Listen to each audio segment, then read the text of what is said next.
I might. All right, so we're live. We're gonna let that play. I'll roll intro when we're ready. Oh, well, how about that? Go into the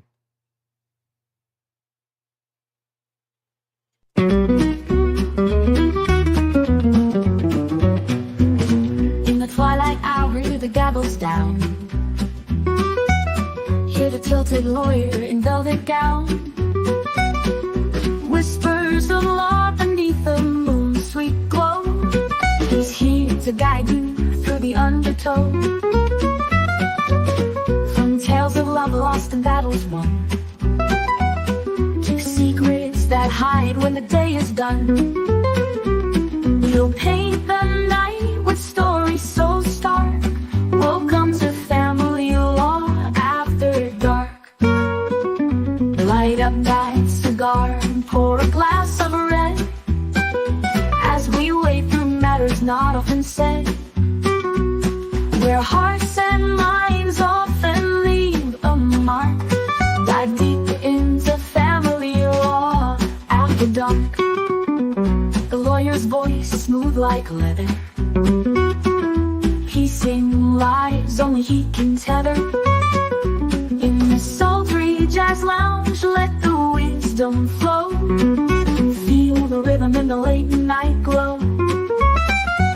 Through custody tangles and alimony strife, he navigates the drama of everyday life. With a wry wink and a cheeky remark, let's unravel Family Law After Dark. Light up that cigar and pour a glass of red, as we wade through matters not often said, where hearts and minds often leave a mark. Dive deep into Family Law After Dark.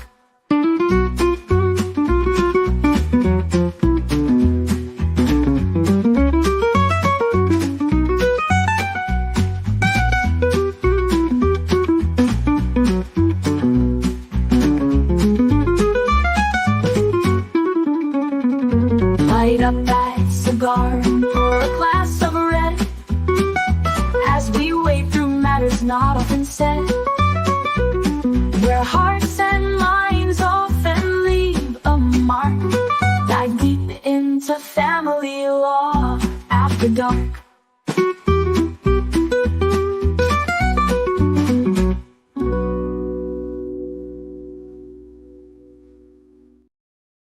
What's up, folks? This is Omar Serrano with the Tilted Lawyer Podcast. It is Family Law After Dark. These are the real stories and conversations that I have with my clients when they come to me for family law advice. Yeah, they go into this kind of stuff. What's up, Melissa Pacheco? You're looking awfully menstrual over there. Hello. Hi, Melissa. I take that as a compliment. Thank you.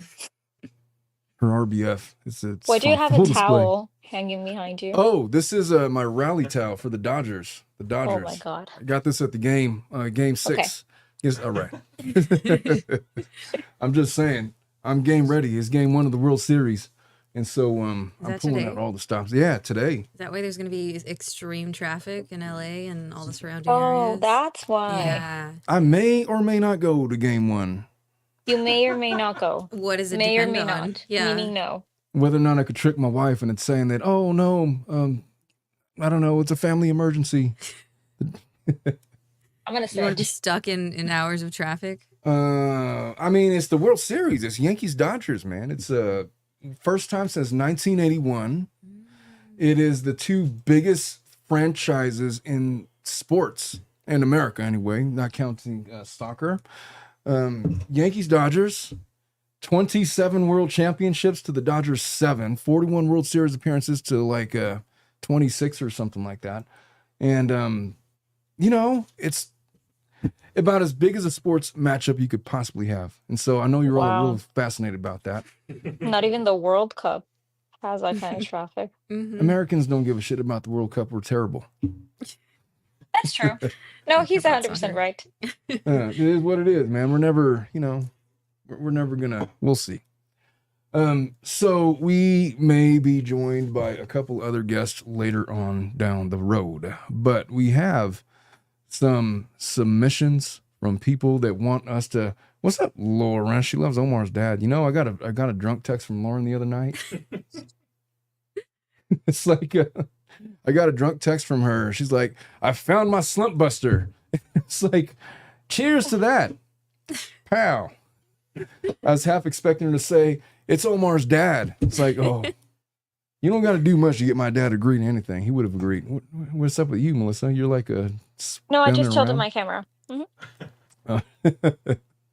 It's like when she sends me stuff like that, I'm just glad I don't get like dick pics.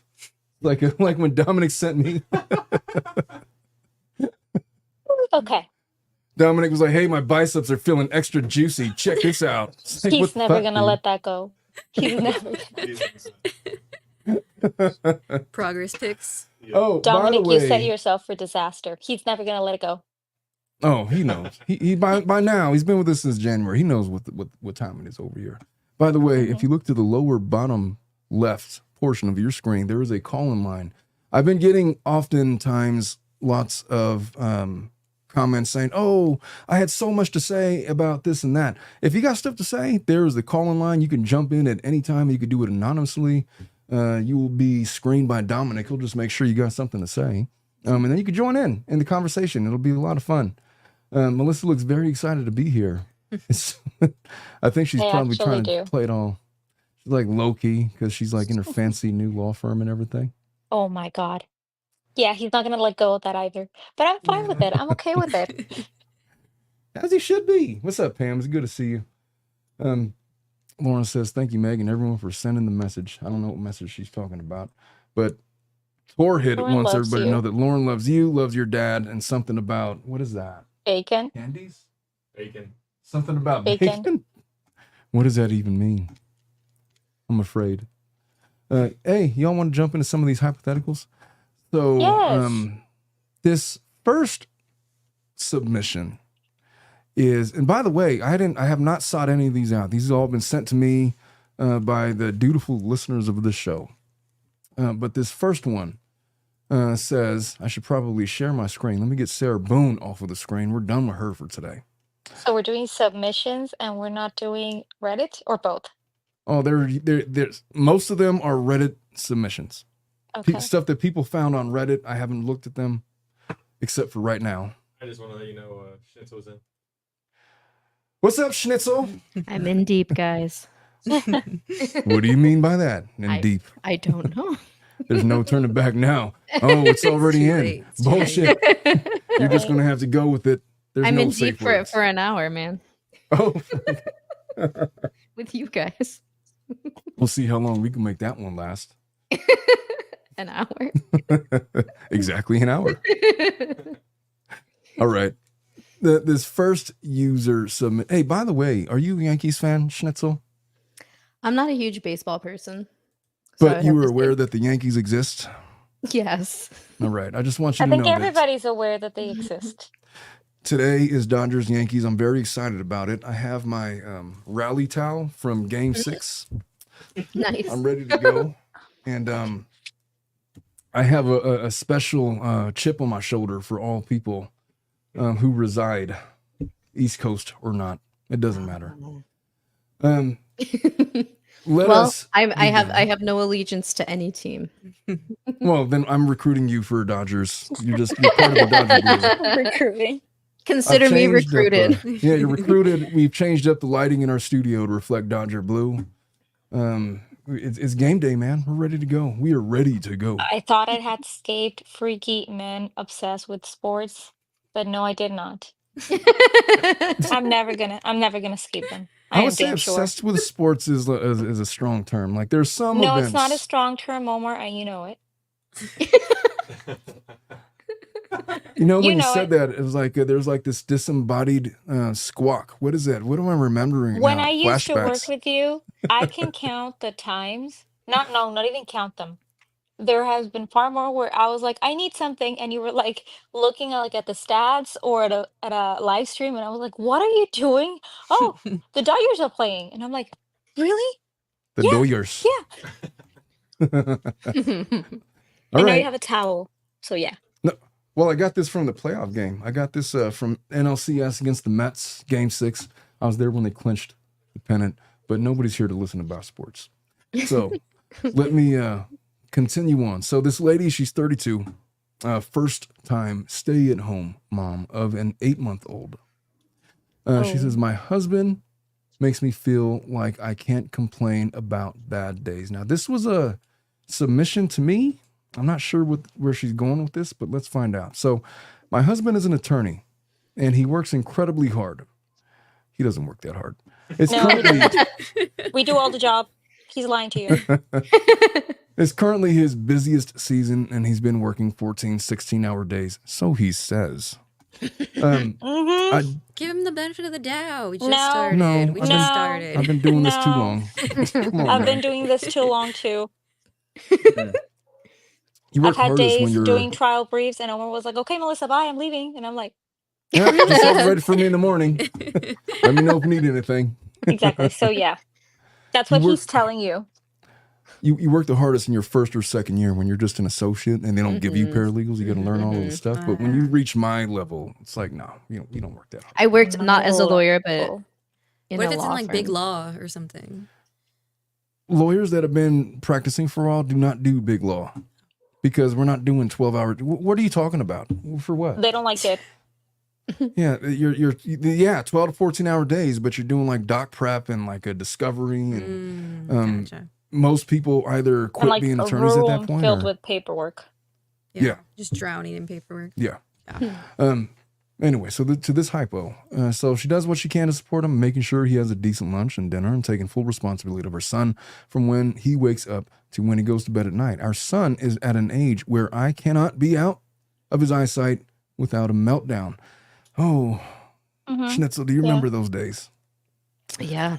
Nobody else on this panel has children, and so it's just you and me for right now. Oh man.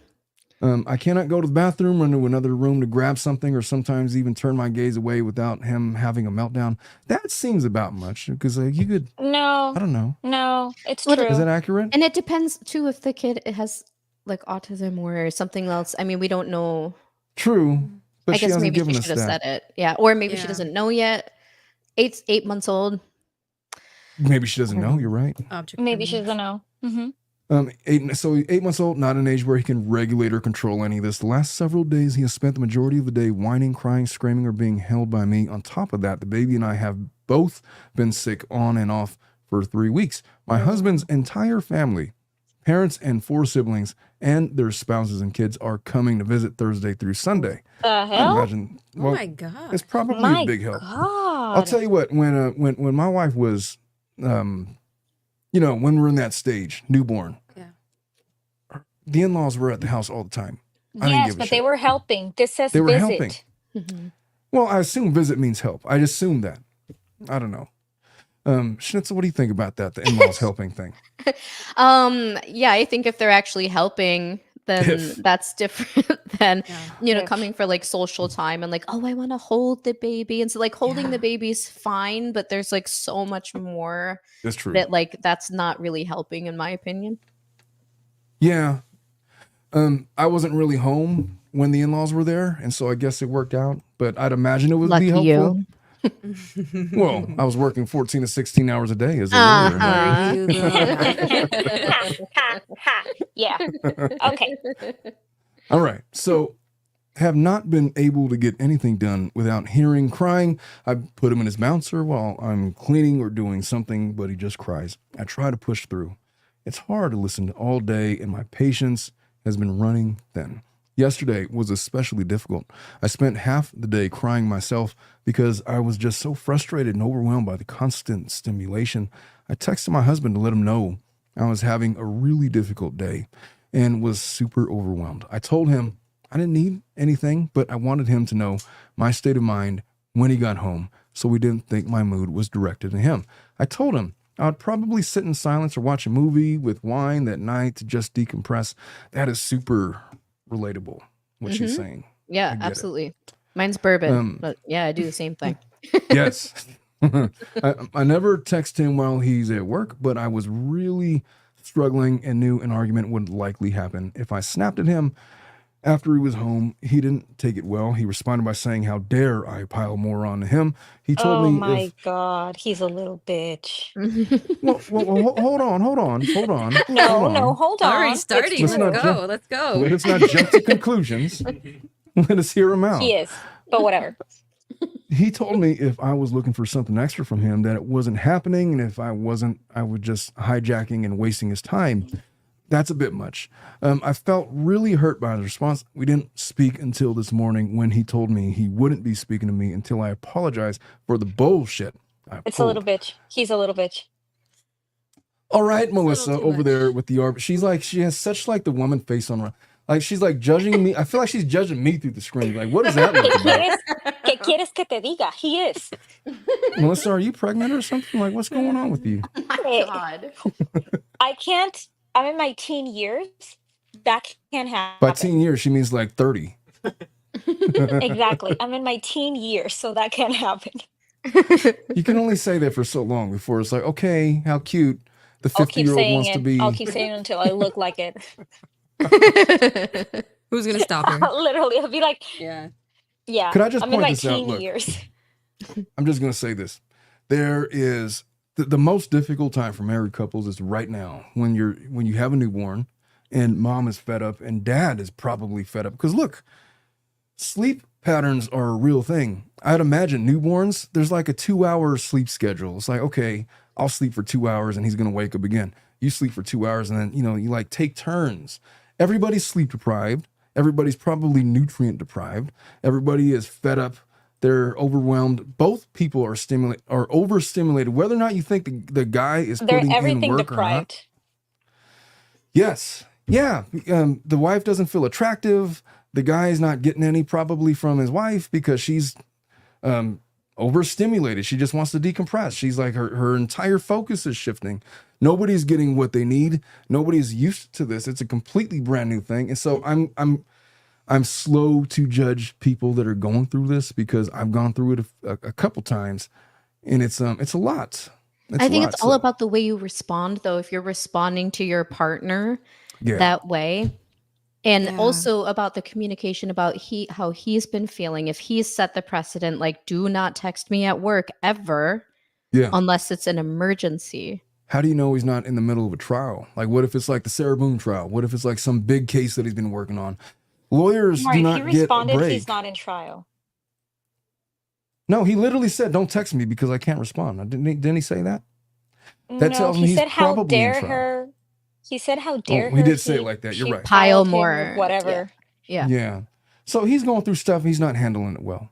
Of And course, she's going he through is. stuff and she's Yeah. handling it a certain way. I can't tell if it's well or not, but And it's just, still, you know. he's still like, after how many days, he's still expecting her to apologize for her quote One unquote day. bullshit. Bullshit. He said one Yeah. day. And so So he he's that's not came the home thing. at night. yeah, he's not even like recognizing how he could have done anything better. That is did I introduce Jocelyn? I didn't introduce Jocelyn. What? Jocelyn is on the live stream with us. Like, what? She's looking awfully blue over there. That's a good one. I was just saying, she look, men sometimes in these scenarios are very poor in their ability to adjust to the new variables. Weak. You can call them weak. I'm not going to defend men that are behaving badly, but there is an adjustment period to them as well. Look, you might be used to having sex every day. That ain't, oh shit, I almost spilled my whiskey. But that ain't happening when Nobody you have a was newborn. talking about that part, Omar. What the fuck, Melissa? It's true. It's an 8-month-old. I'm just saying he's adjusting. He's adjusting, right? The wife is not paying as much attention to him because she's being a No. mother now, And Yeah. I've literally had, you know what? One of the funniest things my wrestling coach ever said, the scariest man I ever met, was like, I just had a baby, man. My effing kid, he gets more titty than I do. He literally was like joking around. It was the wrestling team. And what he was saying was like, yeah, the wife is focused elsewhere now. And he's Yeah. having to deal with his man cave toxic, whatever you want to call it. It's what he's used to, and he's having to adjust. I'm not saying he's right for thinking that. I'm just saying that you have to adjust, because if you don't and expect her to be how she was before, you're doomed to be disappointed. What do And you you want to can't tell take you, it man? out. Failure.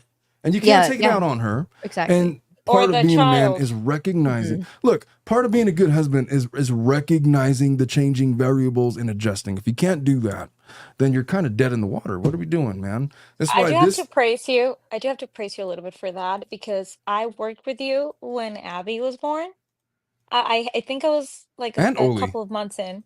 No, Oli had already been born, but Abby was born right in Really? the middle where I was working with you. Yeah, Yeah. yeah, I remember. It was in June. It was in June of COVID. Yeah. So I do have to praise you a little bit, because you came in the office sleep deprived, stressed, overwhelmed, everything, and you never It's a lot, snapped. man. Adapt and overcome. I never That's what you snapped. do. I never snapped. Yeah, you adapt and you over. It's And part of adapting being on an COVID. adult. Mm-hmm. Mm-hmm. Oh, darn. Oh, yeah, I was a COVID baby. Forgot that part. COVID. You know, usually when you have a child, like they take her into the NICU for the overnight so you can get some sleep. No, F you. The kid's staying with you tonight because of COVID, and just going to have to figure it out. And then they kicked us right out of there. And it's like, well, Abby's home. And so get used to that. It was an adjustment. Anyway, let me get back to I the just kept hypo. asking, Omar, you okay? No. No, leave me alone. Literally, it was like, okay. It's real. It's real. Okay, so where was I at? This lady just wrote one Where big he endless said paragraph. that she needed to apologize.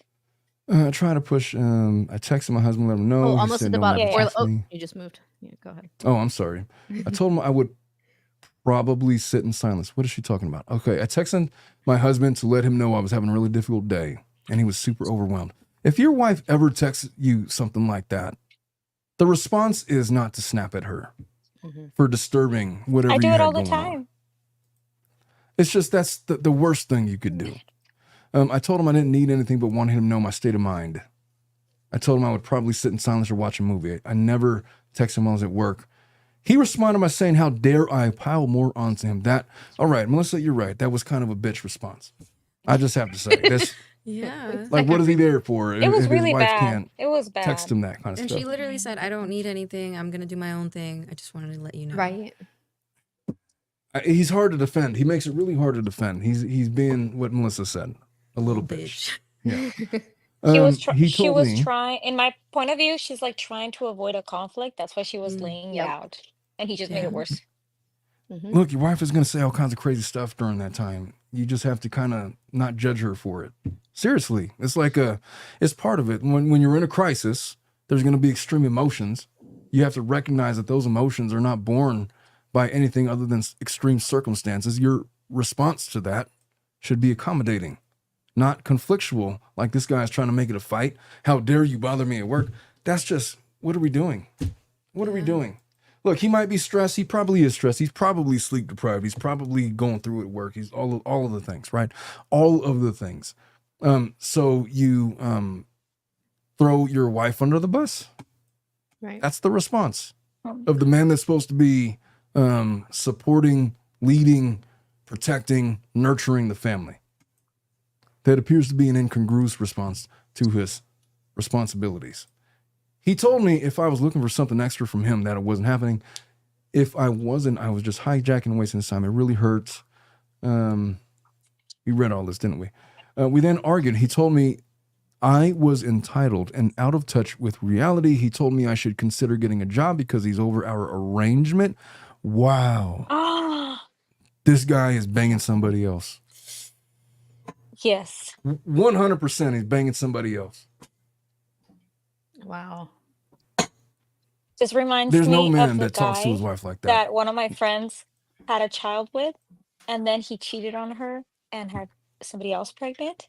And then when she confronted him, he said, "You were not giving me attention. You were in the NICU with our daughter who was dying, and you were not giving me enough attention, so I had to look for somewhere else." Yeah, Yes, I remember the that case. audacity. I remember it. And I remember seeing the two of them side by side. I was like, really? That fucking guy? That's who she's all hung up over? He looks like That's a toad. literally what he said. He's like, He looked really? like a frog. Yeah, he was I not didn't good get looking. it. I'm so sorry. I but he didn't was get not. it. Your friend wasn't bad looking and he looked like a frog. I just didn't understand. I didn't understand. It's about the Usually case. personality, Omar. Which apparently Well, he was married at the same. Wasn't he married as well? I No, forget that. no, he was not. I'm confusing it with something else. Still. But I He do was remember what it just looked like. he was just feeling sad and alone because He's feeling the mother of his neglected. child he was feeling neglected because his daughter was dying in the NICU I and the remember. mom of his daughter was paying attention to her and he felt neglected, so he had to look for attention somewhere else. And that's what happened. I remember negotiating with him in court, and just like giving him a look like, "What? Really? What's wrong with you?" He was just If punchable could have a definition, a picture of a face, it would have been him.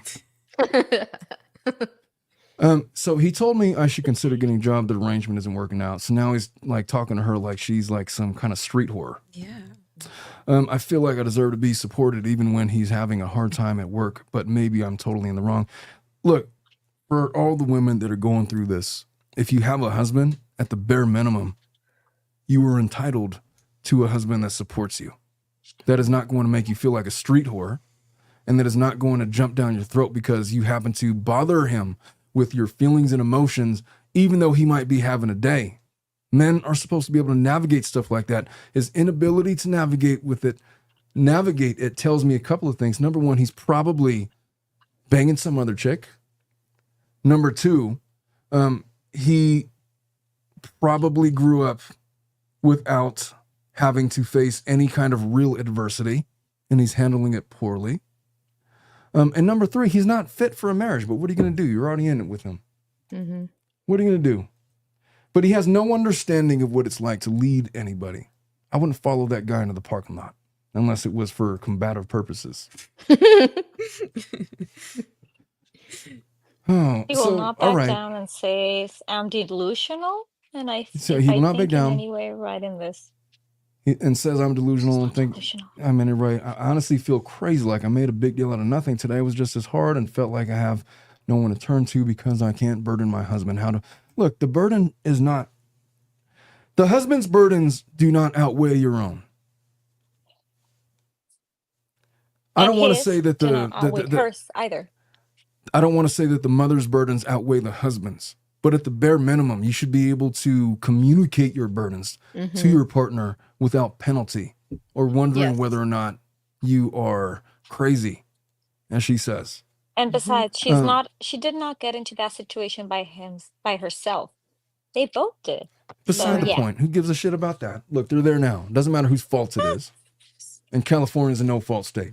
So I don't care who got who pregnant. We all know what happened. We've been to science class. It worked out how it worked out. They're married to each other. Just a quick summary, please. Should we have a demonstration? The birds and bees. Only two of us are in the same place right now. Dominic, brace yourself. The child's already there. They can't return it or exchange it. It's impossible. I think I might have committed an act of sexual harassment against Dominic. It was my fault. We'll go to court right now. Schnitzel was the instigator. Oh, I wanted to share that so my husband and I got pregnant 2 months into our relationship, but we knew each other from high school. We dated in high school, went to different schools, so we've known each other for a long time. Yeah. And anyway, I also had could I set the scene? Yeah. The context. So you guys knew each other in high school and you reconvened when you guys were adults. 2 months later, you're pregnant. Yes. And I had an IUD. So shit. IUD baby? Miracle baby. Yes. And I was convinced I had leukemia. Because I was like, there's no way I can be pregnant. It must be leukemia. How do you jump from... Well, because I was like, I have an IUD. There's no way I'm pregnant. Like, it has to be something else. I don't want to hear anymore. I don't want to hear that anymore. To leukemia? So, yeah, I did. I mean, of course, I was like going down the rabbit hole of Google. Just Google searching your symptoms and then it yes, goes, yeah, you're Google. dying. exactly. You're gonna die tomorrow. Yeah. Yes, right. So my friend said, "Well, why don't you like take a pregnancy test?" And I was like, "I mean, I guess I can, but there's no way I'm pregnant." And so the Yeah. next morning, well, it was positive. Son of a bitch. So, and then I had it removed, thought I had a miscarriage, but found out I didn't. And I went to India during that time and like it happened there and like the miscarriage part. Anyway, it's a whole long story. None of this is pertinent to what I was going to tell you. So had a happy, healthy baby, which is important. But I told my husband that and we were obviously we weren't married yet. We got engaged like 2 months before my son was born, and then we got married 2 months later. But I Hey, told I him did something like that with my. Well, I don't mean to cut you off. Yeah. I did the Oh, same go thing with Nice. my lady. Yep. We were gonna get like, oh, we got engaged and we're gonna like wait for like a year or I know, you're whatever mute. and just be engaged for a while. But then she was pregnant. It's like, well, I don't want to look like a whore. Well, we get her words, not mine. She's like, Well, I looked like a big whore because I was just engaged. So I was not judging. It's like, hey, I'm not gonna judge. I know, I Obviously, mean, I did it. I just don't. I really didn't care about it because I knew I was in a loving relationship, so it didn't Yeah. you know bother me. But anyway, I told my husband I don't want to feel like a single mom in Mhm. this relationship. Well, if we're choosing to have this baby, I need an equal partnership as much as you can. Like he's working like a high stress day job at the time. Had some time off obviously right after, but so you're talking about the overnight stuff, taking turns. So Yeah. that our son had to have like a lip and tongue tie. I was breastfeeding and bottle feeding because we had trouble like breastfeeding. So it was definitely a lot, but he really showed up and he was really supportive, really understanding, even still today, because I'm still breastfeeding and my son is Really? like 4. Yeah. Your baby is 4? Yeah. Wow. So, and it's not all that often, and I mean, it's usually just at night. But I kind of want it to be like self-led weaning.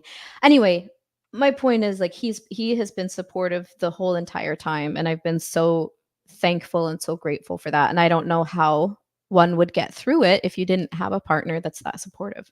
It really sucks when you figure out who your partner is after you have a kid. Mhm. And look, like I feel like going through the process of having a child be born and raising a newborn is one of the greatest adversities you could go through as a married couple. Most married couples that go through it are young married couples. And you can't know who your partner is until you go through adversity. And this guy is revealing exactly what he is. And it sucks because, like, what do you do now? What do you do now?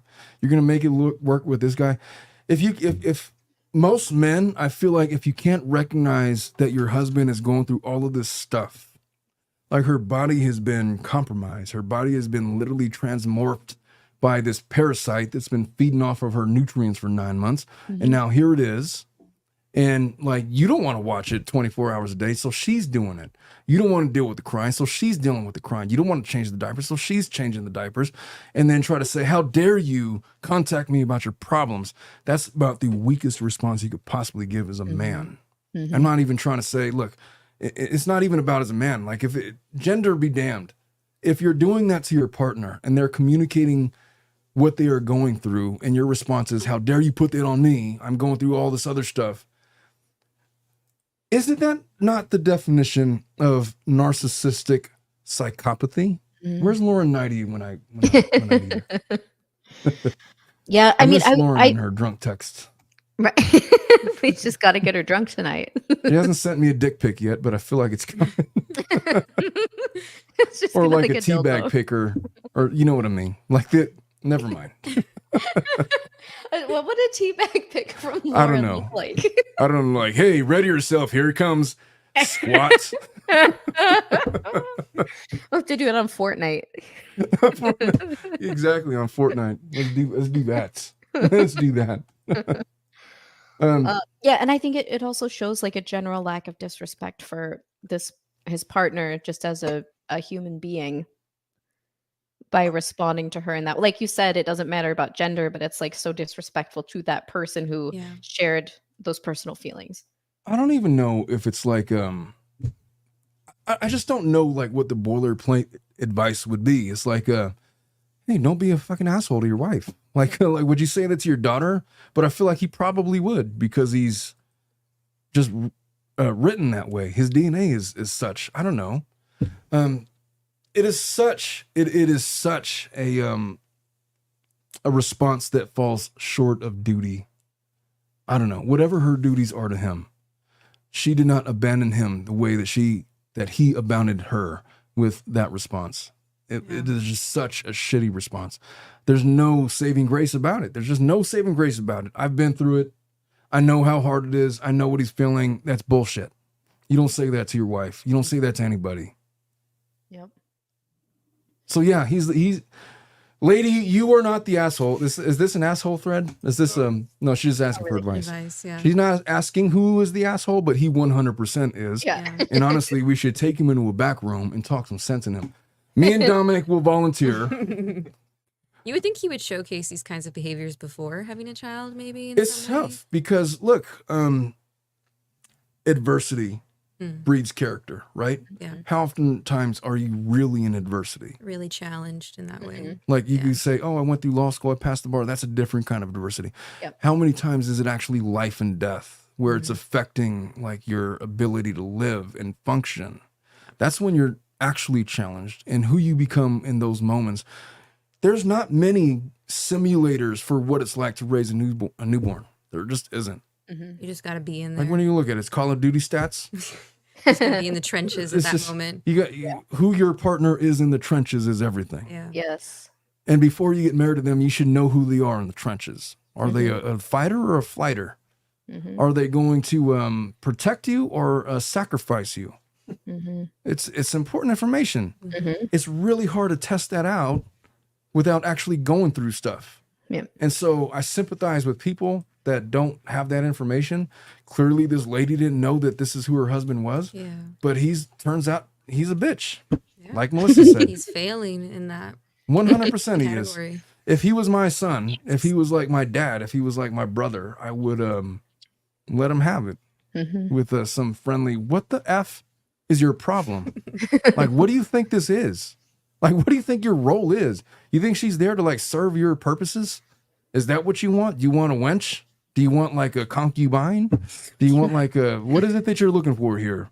Because that's the mother of your children. You treat her that way. You talk to her like that. The fuck is wrong with you? Yeah.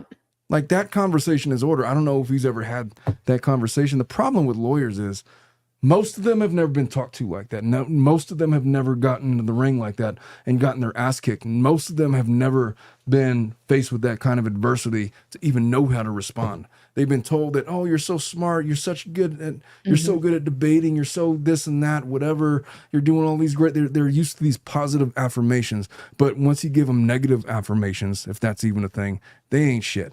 And you won't know it because they avoid it because it's uncomfortable. Until like Mike Tyson says, everybody's got a plan until they got punched in the face. Yep. Unless you really go through adversity, unless you're really going through it, you don't know who that effing person is. Be careful It's a gamble. marrying for occupation because lawyers are notorious for being little bitches. And I know this because I work with them and talk with them on a daily basis. My least favorite people in the world are lawyers. I effing hate them. Because you're a lawyer. I'll tell you what, I see some of these other law tube shows, some of these other lawyer shows. It's like, I can't stand this This is person. a moment when you take out the hamster and then you just press it for him to hear it. This would have been a good time. Oh, the violin Yeah, thing. the little All I'm saying is, I see other lawyers with their YouTube channels, and it's just so different from my show. I don't know what kind of lawyer I am. I'm just a real Oh my guy, God, man. Omar. I know what you meant to What was say. it? I'm just not going to say it. Okay. I'm just saying, Mm-hmm. I'm not fond of lawyers. This guy happens to be one. Yeah. He sounds like a guy that's never been through anything in his life and has been coddled throughout his whole life. And now his wife needs him and he's not available because he's a little bitch. Like Melissa said. I said it harsher than she said. Yep. I was She gonna said it from the defend him. get-go. You're She knew. absolutely right. No, Omar's All right. absolutely right. He said it better than I did. I was a little bit nicer. He She would have just been said nicer. it straight up like he Yeah. had to. I have a higher standard. I would've I'm been- going through what he's yeah. going through.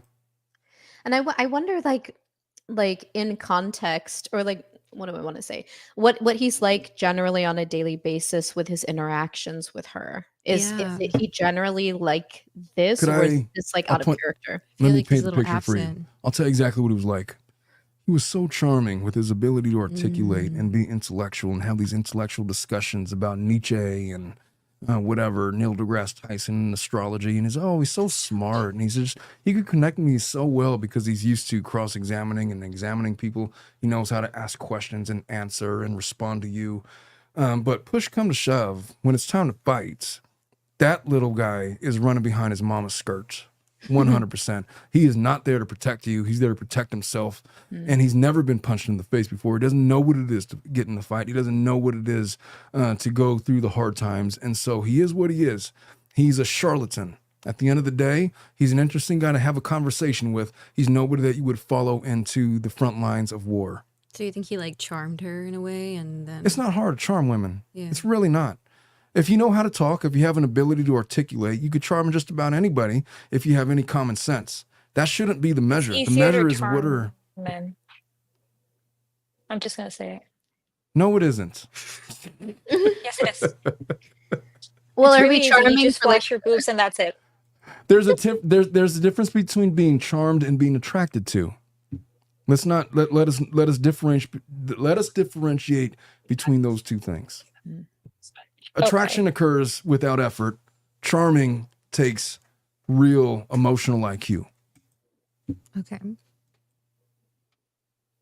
Am I out of bounds of saying that? I would just like to just look. If you talk to a guy that looks like Brad Pitt and he sounds like a moron, like you might be attracted to him, but like you'll recognize him for what he is. There's nothing there, yeah. or a guy looks like a frog and he takes the time to really get to know you. Yeah. And because he looks like a frog, he knows how to charm women because he's worked at it. You know what I mean? We know the scenario right there. Because you can't be bad looking and not having charm. That just doesn't work. It's a double whammy doesn't work. You out can for be you. bad looking and not have any charm, and it still might work out, but you can't be the other way around. You can't be bad looking and have no charm and expect anything to happen. Yeah. You see what I'm saying? And so, where was I even going with that? Why did I say that? Never mind. All right, let's move on. Okay, let us get into hypo. I had Go asked on. you like if he was like that normally, and you said, "Let me tell what he's probably usually like." Oh, yeah, he's probably charming. David Gingras is probably a charming guy. But but would you follow that guy in a war? Would you follow that guy in a conflict? Would you follow him in No, anywhere? I'd be right behind and push him in the pit. You might just push him, sacrifice him to the alligators or whatever. I don't know. My only point. All right, let us move on. Let us move on to hypo number 2. There's some really good ones. All right, that's a good one. I'm going to take this out of order because this one is a Brad submission, and I wanted to do this Brad submission because it was hilarious, because he didn't want to give his opinion on this because he said he would be unalived. Oh. I was like, by who? I was like, Brad, blame it on me. What's wrong? Now What is I want wrong? to know. I don't even know what it's about, but let me share my screen and then I'll get it on here. All right. Melissa, I think this is the one I gave you a sneak preview of last night as I was telling you about what we're going to talk about. All right. So Yeah. this guy wants to know if he's overreacting to his wife cleaning up downstairs before going to an out-of-town conference. So in other words, That without downstairs or the without other that- downstairs? what other downstairs? What do you think he's talking about her feet? Basement. Come on now. You know what downstairs. There's two, but okay. He's talking about the glory hole. Oh, Is that a word? Okay. Does Okay. it is a word. It's a word, yeah. does it fit? Am I using it in the wrong? I am using it in the wrong context. But I you know what wouldn't I'm call it saying. a glory No, I hole. would not call it a glory hole either. Honey The pot. holiest of unholies, to quote Pulp Fiction. There you go. All right. So my wife goes to 2-3 week long out of town conferences every year. I've noticed a pattern that my wife will do some very thorough grooming prior to out of town conferences. She says every year, so once a year. Prior to conferences is now pretty much the only time she'll bother completely shaving down under.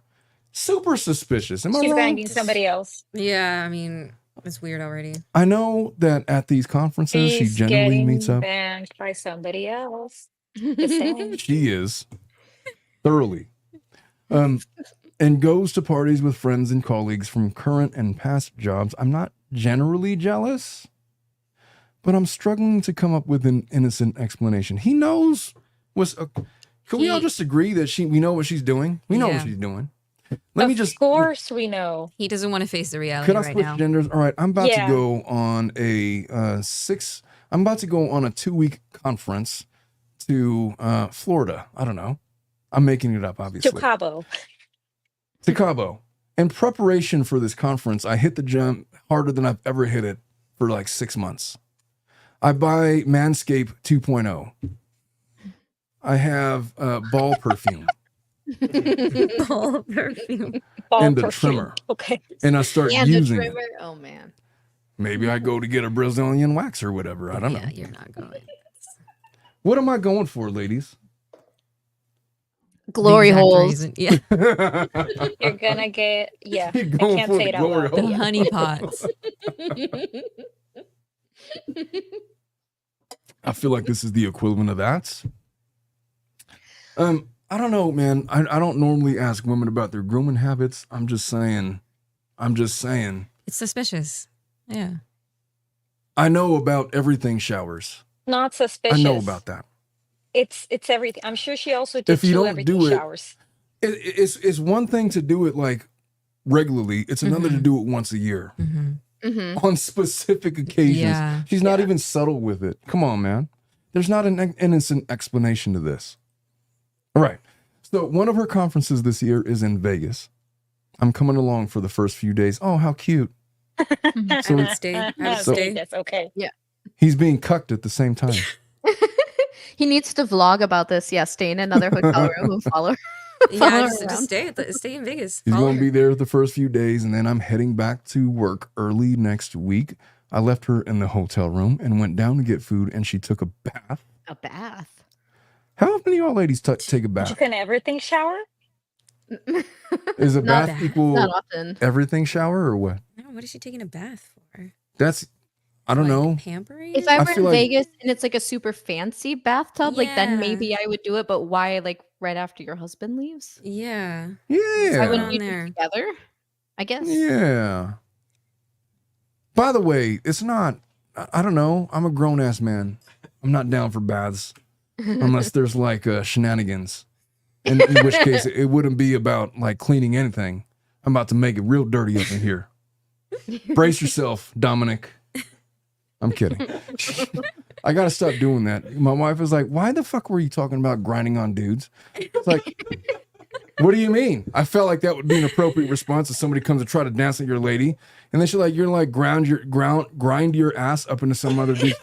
That's not what I meant. That's what she said, I meant though. the other way around. I would be doing the one as like an alpha male display, and she's like, "Yeah, that's not what you said." That's not what you said, yeah. Now I don't even know what I said, but that's not what I meant. We all know what you said. Oh my god! I've ran out of whiskey. I don't need a refill. Okay, so I read ahead. All right, so I left her in the hotel room and went down to get food, and she took a bath, Spoilers. came back up to the room, and sure enough, she's completely shaved, is completely bald. Come on, man. Oh my god. Could she not just wait till he left? Like, what Might is as she well doing? just tell him outright. What is she doing? She got plans. I mentioned it. I'm If going she to could have just advocate a waited little until bit for he her. left, like he would have never knew.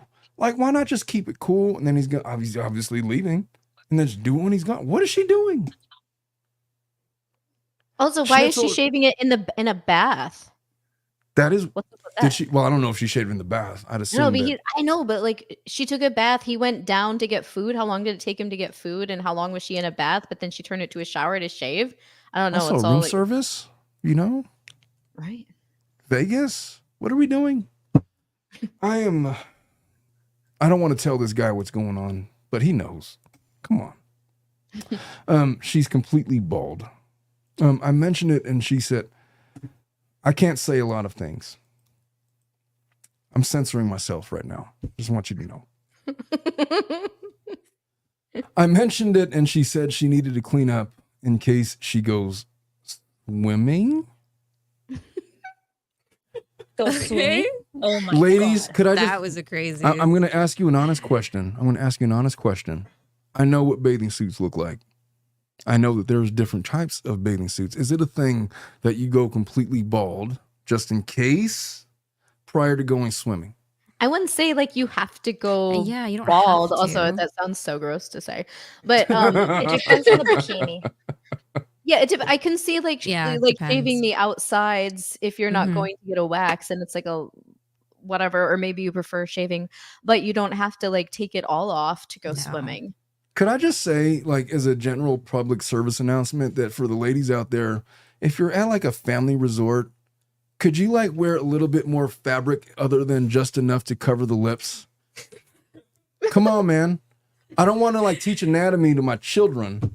You know, as we're like at the kiddie swim. Never mind. Just make it educational, you know? I mean, they got the same.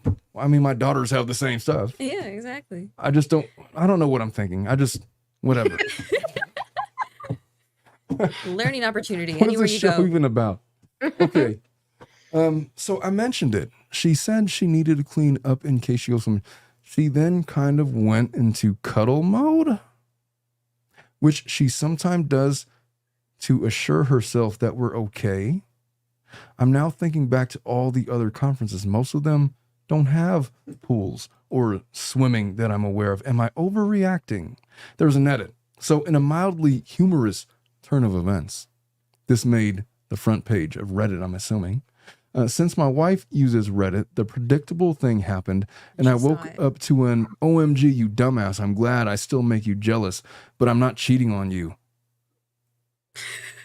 Get the fuck out of here. So thanks, I guess, for forcing the conversation. I'm confident I'm just being a touch paranoid. Oh, Chad. Appreciate all the ladies responding that this is pretty much normal behavior. Ladies, I have 3 of you on here. Is this normal behavior if you're not going to bone some other dude? The timing is just too No, it's not. coincidental. No, Yeah, I it's don't- not. I'm so sorry Also, to bust his she's bubble. married, and it's not like a single girl. Like, Yeah. you know what I mean? Like, It's just the Yeah. timing of it. definitely not Especially. normal. If you're going all the way bald for your husband, wouldn't you do it while you're not going to go out of town? Yeah. Just, okay.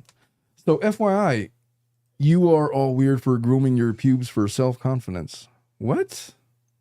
What? He's replying in the comments. I'm Yeah, guessing. people are probably saying they do it. Appreciate all the before- ladies responding that this is pretty much normal. FYI, are all weird for grooming your pubes All of for them are Kinda self. like cheaters. everything and they're showers banging or somebody something. else. Yeah. I feel like pubes are not really a thing that gives people confidence other than when you're going to bang somebody new. Yeah. I will say, like, without giving away like what I do for a living, there are times where I will like take care of things down there when it's not for like anything like having to do with my husband, or say even before being married.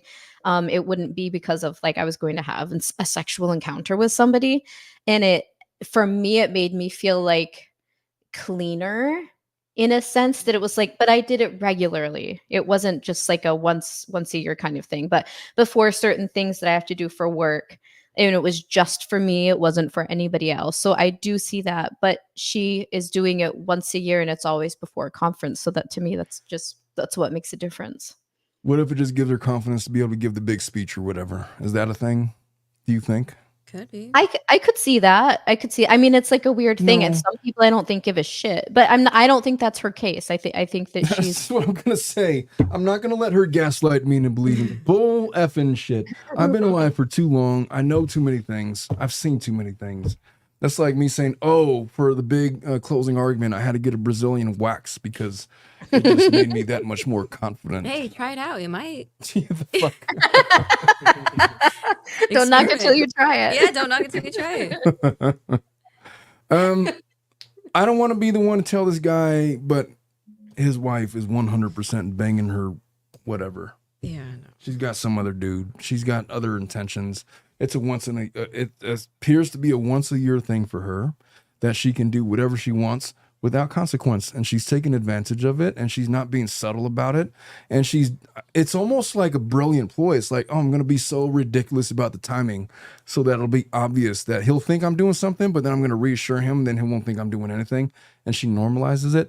I don't know, but 100% he's not overreacting. That's a weird effing response when you're about to be gone for a couple of weeks. I think more investigation is required, unfortunately. Definitely. Like, you really have to confirm that. I'm just going to give this guy my card, and we'll see you in a couple months. Yeah. How about that?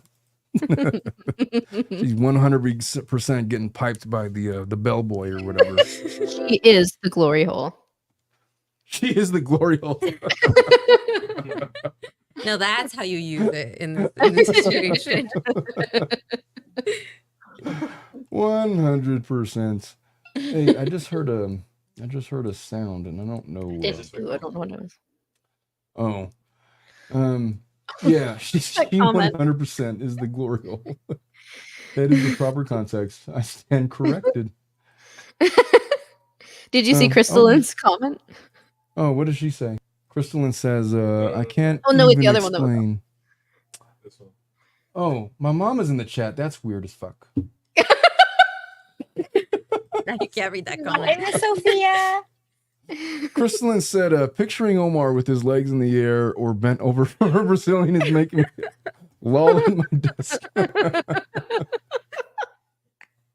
You know, Yeah, don't knock it till you try it, you know? I offered my mom to be on Family Law After Dark. And then she's like, oh, I can't. I'm so busy. It's like, don't ever say that I've never invited you ever again.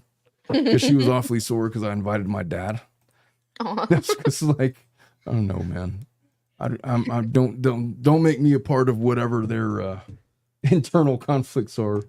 I am all the way out. Anyway, I'm going to do another one. Should we do... Oh, guy's telling his coworkers that his wife is his sister. Guy wants to... I saw that one. I saw that one on Reddit. The one from Sister. Do that one. Oh. Omar, you're going to get shocked. You want me to do that one? Okay. All right, I'll do that one.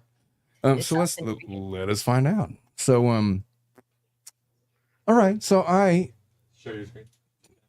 God damn it, Dominic. How dare you interrupt me? How dare you remind me? All right. So I found out my husband has been telling his coworkers that I'm his sister. What do I do? Please help. Could I just tell you this? There's not a scenario where I would tell anybody that my wife was my sister. Not even in a joking manner. It's disrespectful. At bare minimum, it's disrespectful. I haven't read this. I'm just saying. I'm suspicious already. So, throwaway account, because I don't use or understand Reddit, but I really need advice from someone not connected to my husband. My husband and I have been together for 6 years, married for 4, and we don't have kids. We have a really healthy and communicative relationship. We're both pretty easygoing, and I really love him. He started working at a large accounting firm about 3 years ago. And from what he tells me, he loves it there. He's made a lot of friends through his job, and he goes out with them for drinks and social events quite often. And I've been totally okay with that. I'm quite introverted, so I've never been interested in meeting his colleagues or work friends, nor have I asked to. I have my own circle of friends, and I'm fine with us having separate friend groups. After what happened yesterday, it only just occurred to me that he has never actually asked me if I'd like to meet any of them or go to one of his work events. I guess that's important context, right? Anyway, I'll start with what happened a few months ago that I had brushed off until now. I was at a bar with some friends for a couple of Friday after work drinks, and a guy approached me. He was there with some friends too. He looked slightly familiar, but I hadn't met him before. He seemed friendly enough, and he asked me my name, right? I think I must have just given him a confused look because he followed up with, I'm Jake, I work with Josh. Yeah. I realized that I recognized him from some photos on my husband's phone. I don't use social media except for private Instagram, so I'm not sure if he posted the photos anywhere, but we've got a very trusting relationship, so I look in his photos sometimes. Don't hate. What the fuck? This is where it gets a bit embarrassing. I'm a bit socially awkward, and so I struggled to end the conversation but he just kept talking at me. I guess he was already a couple of beers deep, but while he was talking, he said something like, "It's great that you guys are still so close. I haven't talked to my brother in ages." Is this guy trying to bang? Possibly. I think he is. Why else would he be talking to her? If she's introverted and not interesting, Yeah. you know? So at the time I was like, but I just assumed he was drunk and not making sense. So I ignored it. He started to get a little flirty. Oh, there you go. So I turned to my friends and we left. Could I just point this out for all of the young ladies out there? If a guy is talking to you at a bar, there's not a scenario that exists where he's not trying to bang you. I just want you to understand that Unless it's the bartender asking you for what you want to drink. and proceed with the conversation accordingly. And even the bartender might not be innocent in that regard. Just depends how many drinks in he is. Yes. All right. So I didn't say anything to them about it, and it didn't seem like a big deal to me. I also decided not to tell my husband that I had met his coworker, Jake, not to hide it, but because I figured out the guy would even remember talking to me. And I didn't want to make it awkward for Josh by telling him, okay. So, but yesterday morning, I was walking our dog, Monty. She's telling me the breeze like it matters. And was on my way to my regular cafe, which is in town. I was waiting in line to order, and the guy in front of was an older man. He got his coffee and turned around, but stopped and looked at my dog and goes, "Hello, Monty." Monty was super excited to see him, apparently, so I guessed that the guy was another colleague of Josh's because Josh brings the dog to the office a couple times a week. That's effing weird. Is that not weird? Bring your pet to work? That sounds cool. No, like if you see somebody that you don't know with a dog that you might know, wouldn't it be weird to like just do that? That's true. Well, he doesn't know her. He doesn't recognize I'm an introvert, so I would not say hello. That's true. I'm just saying I would be weirded out if somebody did that to me at all. See, I did dog walking for a period of time, and someone who used to have my route like saw me walking this dog that he knew, and he came up to me and he was like, "Oh, I don't even remember the dog's name right now," but he said hi to the dog, and then he was like, "Oh, hey, are you?" And I was like, "Yeah, obviously I'm walking the dog, so I'm the new dog walker." But so like that happened to me, but I could see like someone who's more like I don't know, more outgoing would say like hi to the dog. I guess. All right, innocent enough. Let's just say he's an older gentleman, maybe in his 60s. All right. So I thought it was sweet, to be honest, so I smiled at him and I said hi. He introduced himself. I guessed correctly that he was a colleague, but then he said something like, "Aren't you a good sister walking his dog for him?" What? How did she even let the first instance I slide? feel like she's making this up. I feel like there's no world where I would just like. In what context does a statement like that make sense? Help me out, fellas, ladies. Anybody? Well, yeah, she doesn't even know him, right? None. Right. Presumably. Yeah, it is kind of weird. Okay, so I was so confused that I didn't even know how to react at first. So I stumbled on my words and just said, "It's my dog." I regret it, but I genuinely couldn't bring myself to correct him and say that I'm Josh's wife and not his sister. It's just too awkward. And I just wanted to leave because I think was suddenly dawning on me what might have been going on. He asked me something about sharing a dog, but I was able to escape the conversation by being next in line to order my coffee, and he left. I seriously don't know what to do because what the fuck? Do I even ask my husband about this? Yes. Yes. 100%. I think that's a Why had she not reasonable asked thing to him ask. already? Jesus. Part of me is just assuming or hoping that it's a mistake, that he doesn't want to talk about me much at work, and they assume we are related because we both have brown hair. No, nobody thinks that. But the thought that he has been telling his coworkers that I'm his sister, and evidently they have seen what I look like, so they must have seen photos, makes my stomach churn. I don't even know how I would approach the subject with him. Could I just say as a guy, there's only one reason why you would tell people that are around you We all know the reason. that your wife is your sister. He's into Because- guys. You're trying, yeah, totally. He is trying to bang somebody At in work. that at work, Mhm. guy or girl. We'll leave that open. You never know. Yeah. Yeah, it's a fuck.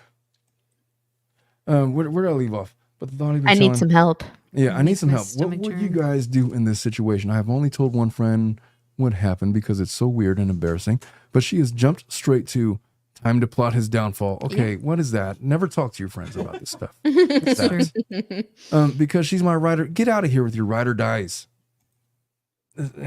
How has she not confronted him already? Yeah, that That's would my be the first question. person to talk to. Yeah. But I don't want to immediately assume the worst. No, assume the worst. Assume the worst. Jesus. I'm sorry for the long and rambly post, but I would really appreciate any and all advice. I guess here's my only question. If you're going to say that she's your sister, why would you even talk about her at all? It's a lot easier to say that she doesn't exist, right? Am I wrong? Maybe Like, in what's case, the need? maybe He's in being case, safe. Yeah, Yeah. yeah. So that if someone like that coffee situation, like the coffee Yeah. shop situation or whatever that what I would do is I'd probably just ask my husband straight up. But what I would want to do is just show up at work and then be like, "Hey, honey," and just give him like a big kiss on the lips. And Grab then his everyone's crotch like, and "What?" slap him in the ass. Make him look worse. Turn it into like a step sibling Yeah. Right. porno. Whatever, like the intro to. But yeah, he's definitely doing it to just in case, he runs into anybody. I don't know. How disrespected would you feel if you found out your husband was doing that? Extremely, yeah. Yeah. There's no other reason besides the intent to cheat or already cheating Yeah. at the workplace. So is it obvious what's going on? Am I the I only think one? so. Yeah. All right. So I need some help. What you guys do? What would I do in the situation is obviously confront your partner, but I think that Schnitzel's idea to show up to work and grab his crotch and It's another good idea. she didn't say that. She said to give him a kiss. And Or grab is, his crotch, whatever, to prove that you Smack his guys are like ass. married. You Yeah. know. either married or like they're one of those sibling Right. relationships. Hey, bro. What's up, big bro? You want to get super experimental? Our parents are gone. Oh my god. We got Monty here. Not implying anything happening with the dog. Jesus. My Oh, god. don't even- I want to clarify. Nobody is breaking out the peanut butter. Oh. You're not judging me. That's literally something that was an accusation of a client of mine. They said that I looked through her phone and I found a peanut butter incident, is all I'm going to say. That's enough. We can I've fill had in the rest. I've had a lot of strange clients. Yeah. Oh my god. All right. So she I can says, attest to that. holy. We've had pretty interesting clients along the way. That's true. Oh, I thought you were going to say the peanut butter thing. Was that you, Melissa?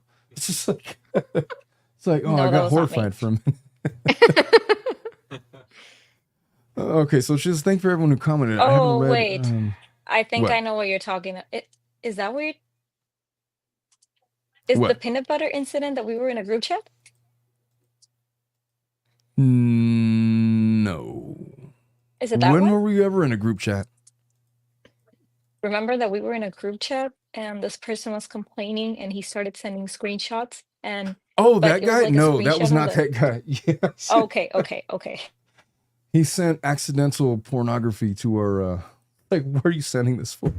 Oh no. Yeah. Oh my god. And then Omar called him out, like, please stop sending pornography to my office. And he got like so ashamed. As you should. I want to be fair if he's being a dick. All right, so here's the update. The update is a small update. Josh came at about 2:30 a.m. last night. He was drunk, so he just went straight to sleep, which is fine by me because fuck having this conversation in that state. I've just woken up. He's still asleep. Okay, first thing I just want to clear up. I've seen a lot of people suggesting I have crippling social anxiety. I did not suggest that. Or I'm severely introverted, which I suppose you could glean from the way I explained what happened, but I'm not. I mean, that I'm slightly introverted and that I'm not the most eager to meet lots of new people. Okay, what is the point of this? I suppose you could say that I'm confrontation adverse. Not a real update. You guys read that and see if there's anything important that I'm missing. I'm ignoring it. No. Also, my husband and I do share mutual friends. I didn't explain that well, but our lives are not entirely separate. The way he acts towards me around our mutual friends is extremely affectionate and normal. But that's not work friends, is it? Right. It is only his work friends that I have never interacted with. I've also seen some people suggest that what is going on is equivalent to my husband beating me and me hopelessly wondering whether you know what? Don't get advice from people on Reddit. Yeah, maybe. Is going to be my advice to that. What the fuck? My advice to you is he's 100% trying to bang somebody at work. And it is what it is. Or maybe he tried to a long time ago, but he has to keep up the lie because he already said. And guess Also, what? He's no longer a temp worker. Does he wear a wedding ring in That's a good general? question, And yeah. and I know some guys don't if they're married, but that I would wonder like if he's taking it off at work, if he does wear one. Yeah. Oh, Well, I always I feel do like a she's shit not show asking to my enough husband when he's questions. not wearing his wedding ring. Oh my god. Yeah. well, sometimes the wedding ring just gets in the way of stuff, you know? Yeah. Like, what if you go to the gym and it's like, Like I don't have mine on right now because I put lotion on after my shower and I forgot to put it back on. That's a good What does it reason, have to do though. with wearing a ring? I'm just I'm not wearing my wedding ring. It's because it gets I don't like having shit on my hands, man. It just like it bothers me. Get a And tattoo. like when Yeah, I was gonna say the tattoo is a big trend right now. Of getting it tattooed on your finger. my first tattoo at 43. It's never too late. My mom got her first one at like age 50 and she got a tramp stamp. Oh, I love that. What was it, like But a it was- butterfly or something? Yeah, it was something. Yeah, it was something. It was like had like all of our initials in it or something. You know, like she. Why would they want But why did she get your She initials? didn't think it was like after the fact that she was like, oh, that's why a would she get it tramp there stamp. though? Yeah. Like what would be I even don't the know logic? because she wanted it to be covered. Like if she goes swimming, I don't know about her shaving situation, but she wears like a regular like bathing suit that's like a one piece, so it would be covered there. If she had to like go out somewhere and like wear nicer clothes, it would be covered. So that's why she wanted it like on that part of her body. And then afterwards, she's like, "Oh, shoot, that's a tramp stamp."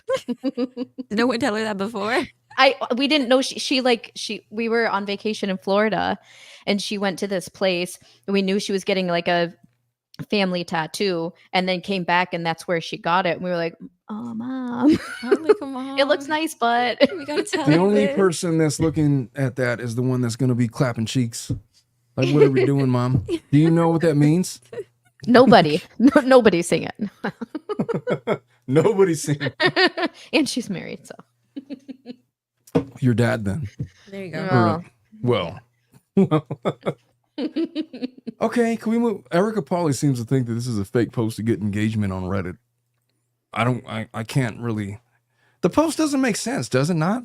Like her disregard for like the advice that she got and like her reaction to it doesn't really fit. There's a lot of holes that I don't. Yeah. yeah, it the might fact be. that she ignored the first one, because I mean, I don't know, if you're married, I feel like you could say like, "Oh, something funny happened last night. I met one of your coworkers and they called me your sister." Like, isn't that funny? Mm-hmm. Yeah. You know, like my point being, I would bring it up. And then the very next day, you encounter another. I just don't think like it's a scenario where you're gonna just like talk to your partner about it and just laugh it off like it's nothing. Right. Tattoo. You know, without it being something more. It just doesn't make whatever to that. Mhm. All right. Oh, I have a quick question for you. Yes. So I posted on Reddit about this before. It was like a while ago. But I did not get great responses to it. So I had an ex who was like always looking at, we were still friends, but the end of the relationship wasn't super amicable, I guess. And we haven't talked. We met in school, like hadn't talked really since we broke up, which was years ago. But still to this day, he's looking at my stories on Instagram and Facebook, Mm-hmm. like consistently. So to me, I'm like, why are you looking at my shit? But Maybe he likes is it the just innocent? What would you say? Is it amicable, right? Or no? It gotta wasn't, but stick that, I mean, there's no bad blood now. It's not like we hate each other or anything. We just literally don't talk. But then he's on my stories every day looking at my stuff. I will say this. I'm not a big user of Instagram. I have an Instagram because of this show. when I look at reels, it's literally people that I don't know. And so like there's no ulterior motive. It's like, oh, here's something to click on. It won't go away unless I click it. But stories is different. Stories is different. What yeah. is the difference between reels and stories? I think if you interact with people on Instagram a little bit more, they tend to pop up on your feed more, I think, is how it works on Instagram. Yeah. I don't know. Specifically for stories too, if you're opening up certain people's stories more often than not, they'll just pop up on your feed more. Really? I think. If, Yes. Correct me if I'm Yes. wrong, but it's just if you interact with someone's profile, they're just bound to pop up more. I will say this. There's literally, I get all these stories from people and I like literally like put like the disable notification of this. I'm sick of this shit. Stop it. So that's 100% a thing. But if Yeah. he's continuously, I don't know, maybe he's Like trying a to like, feedback loop or something, maybe just- he's trying to bang. Maybe he's trying to like get an inroad in. Maybe he's interested in something. It's possible. I mean, if it didn't end on destructive terms, maybe not the best of terms. Maybe he's like feeling nostalgic. Maybe, I mean, we broke up in like, when was it? 2015? A couple years now, yeah. No, it's been a 2015. long time. I mean, it's been A like long 9 years. time. But we don't talk. Like, we don't live in the same city anymore. But he's just on there on Facebook and Instagram. Like, it's all the same shit. So maybe Like, you should go it's the touch same grass or stuff. something. I don't know. Well, I don't know. the I just only, thought I was just one like, why? What would be the reason? Are you just curious? Are you not paying attention to whose stories are clicking on? But if it's every day, like you're watching my stories. if he posted stories, would you watch his stories? Probably not, because I know that I'm tracking the ones he's watching of mine. It's like I don't know, man. There's an interesting fascination that happens with your exes when you come across them. Like the last experience I had with that was like there was a girl that I dated in high school, and then she found me through, I forget if it was Facebook or Instagram or whatever it was, but like we reconnected after like we broke up in 99, reconnect 2014 ish. How many years is that? That's like 16 years. I don't post stories or reels, and as far as I know, she didn't either. But like, there was a natural curiosity and just like how people are doing in life. Also, I was single at the time, and then so was she, and it turned into a thing. But there hasn't really been an occasion since then where I just accidentally got rid of something.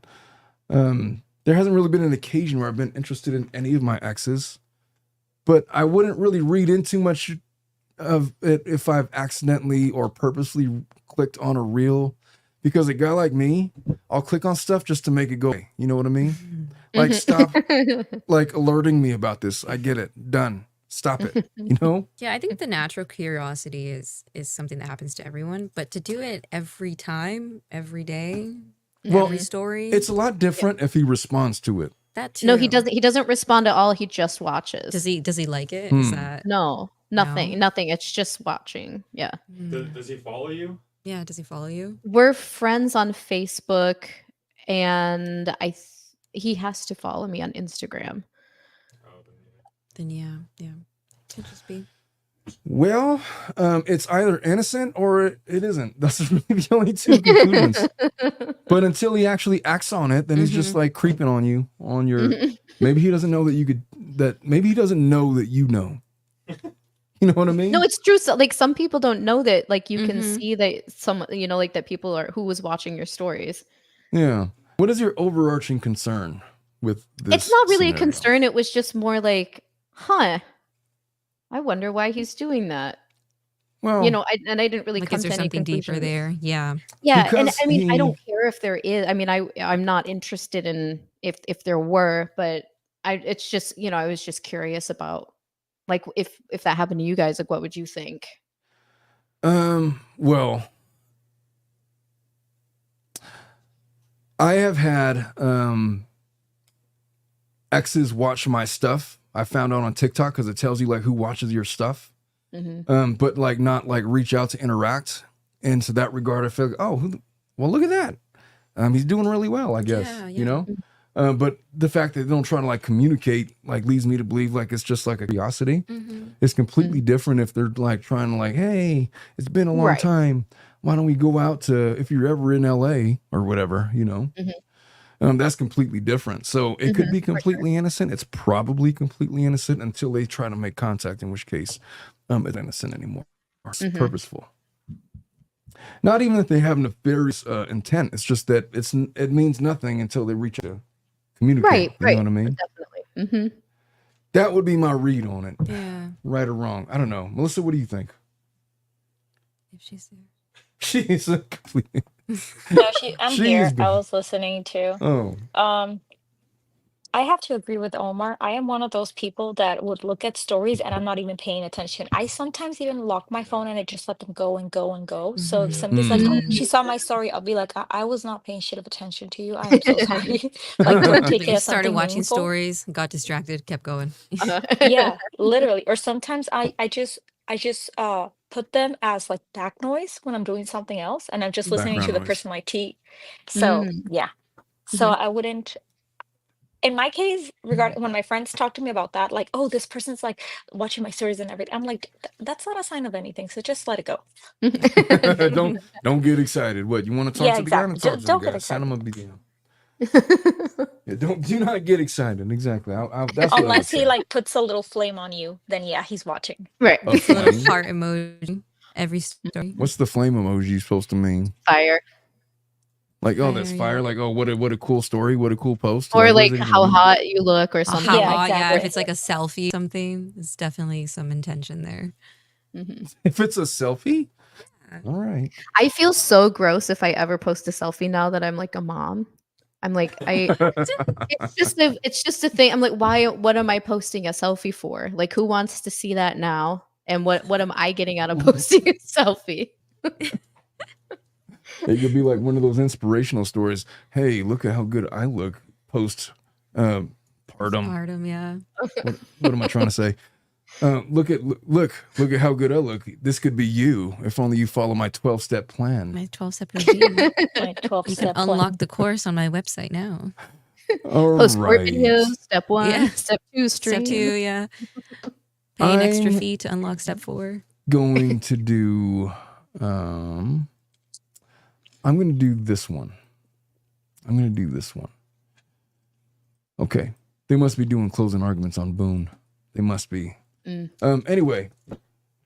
So, this one's deep. I haven't read this one, but this one's deep. Let me share my screen real quick. Present, share. Hey, Schnitzel, you're way over an hour, just to let you know. Yes, I have coverage. Oh, right now, cool. so, I just wanted yeah, to give I'm you a gonna- heads up. I didn't want to No be the thanks. I'm reason staying for your- until I'm summoned. your summons. I get it. All right. So this one is another submission asking for advice. So my husband, who's 43, tells me that the worst part of his day is coming home to his family and then expects me, his 37-year-old wife, to want to be sexual with him. How can he expect me to do that? Well, I could just say that's probably not the best way to woo your wife. It's not the best foreplay. It's not the best way to get her aroused.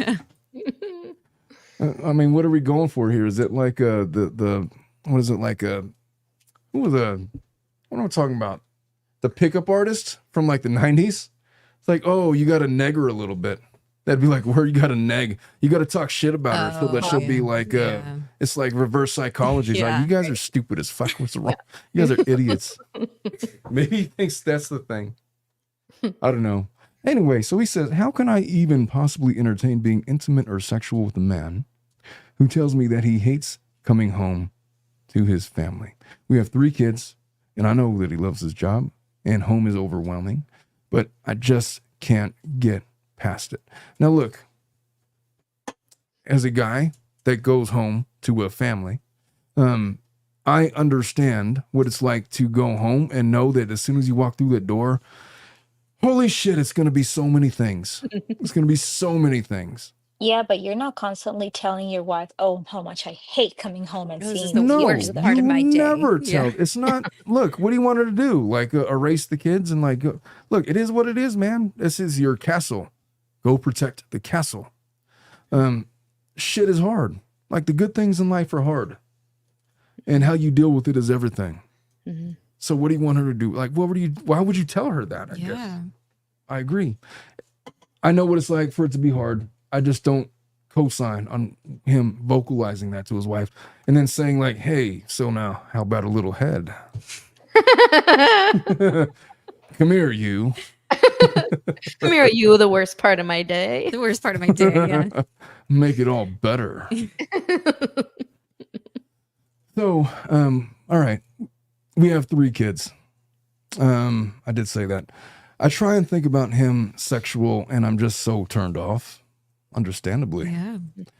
He says that sex is what he is missing from home to make it better. Oh my God. I Fuck agree. off. Before I read any more of this, I just want to give this caveat that the second that a man starts begging for sex, it's like already over, dude. Mhm. It is so over. There's nothing less attractive. Women, ladies, tell me if I'm wrong. There's nothing less attractive than a man that is constantly begging for sex. Yeah. That It's very over-sexualizes Mhm. the relationship and is like, I'm just asking for 3 minutes of your time.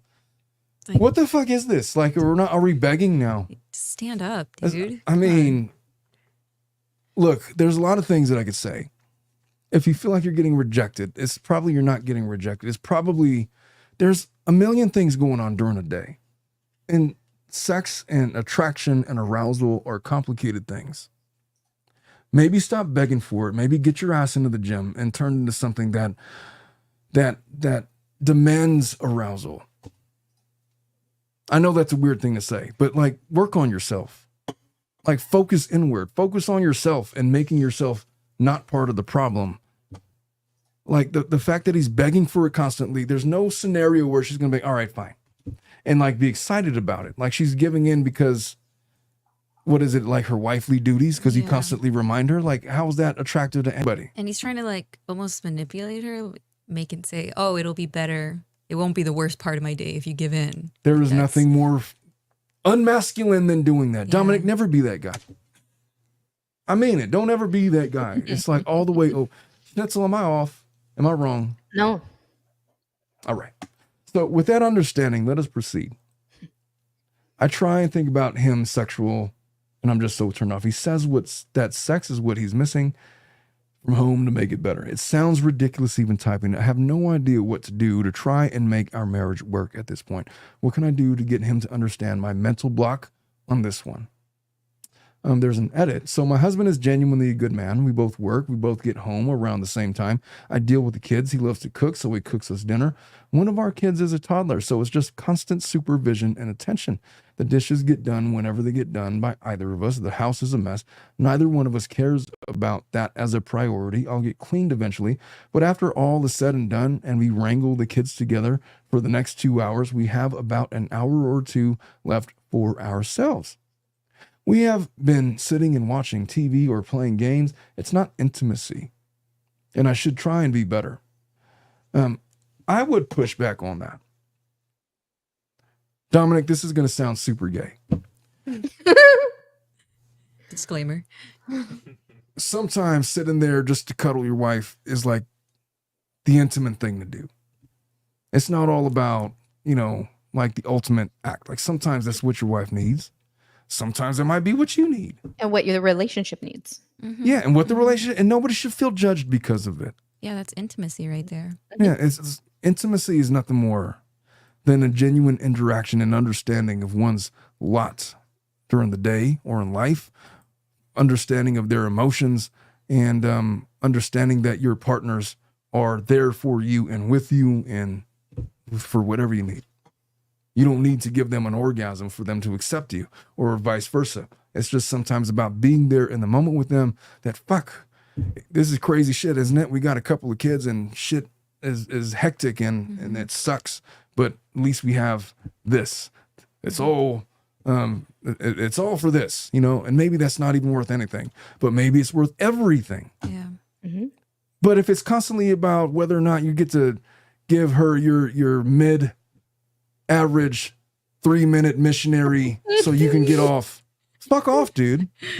Go to the gym. Like, who wants that? Tell everyone she's your sister. You tell him your sister. Why don't you go trying to bang the I don't know, your coworker or whatever. Maybe you'll have better luck then. Come on, man. It's So she says it's an intimacy. I disagreed with her. But back to my original reason for posting. I understand that home isn't what it used to be. And while I feel fulfilled with my little family we built, he isn't. And I don't know how to fix that when I know he's miserable just being with us. I don't think that's her job to fix. Hey, what if she's miserable? Mm-hmm. Maybe it's not just him. Maybe she also recognizes that, God damn, this sucks. It's not how it used to be. Yeah, and Misery. Go Oh, ahead, go Schnitzel. it sounds like he's thinking of himself versus the family rather than Yeah. as a team with her taking Yeah. on these things that probably neither of them. I mean, having a child or kids is great, but it's also incredibly challenging sometimes. And on a day-to-day basis, like having someone telling you no and arguing with you, and like they said, trying to wrangle them around, make sure they eat their dinner, trying to get them bathed into bed. I mean, like it's stressful for everybody, but you guys can be a team tackling that rather than him just. I mean, it doesn't sound like he's saying, like he says the family and he's lumping her into that, but then it seems like his issue is like the kids, and that the time they have together isn't spent being intimate. So I'm kind of confused as to what is he saying it's like the kids that he doesn't want to come home to, or is he saying it's all Yeah. of them that he doesn't want to come home to? Well, I think that most men could relate to like going home to their family and just they got done with a full day of work, full day of like arguing with lawyers and bullshit and hearing everybody's stuff.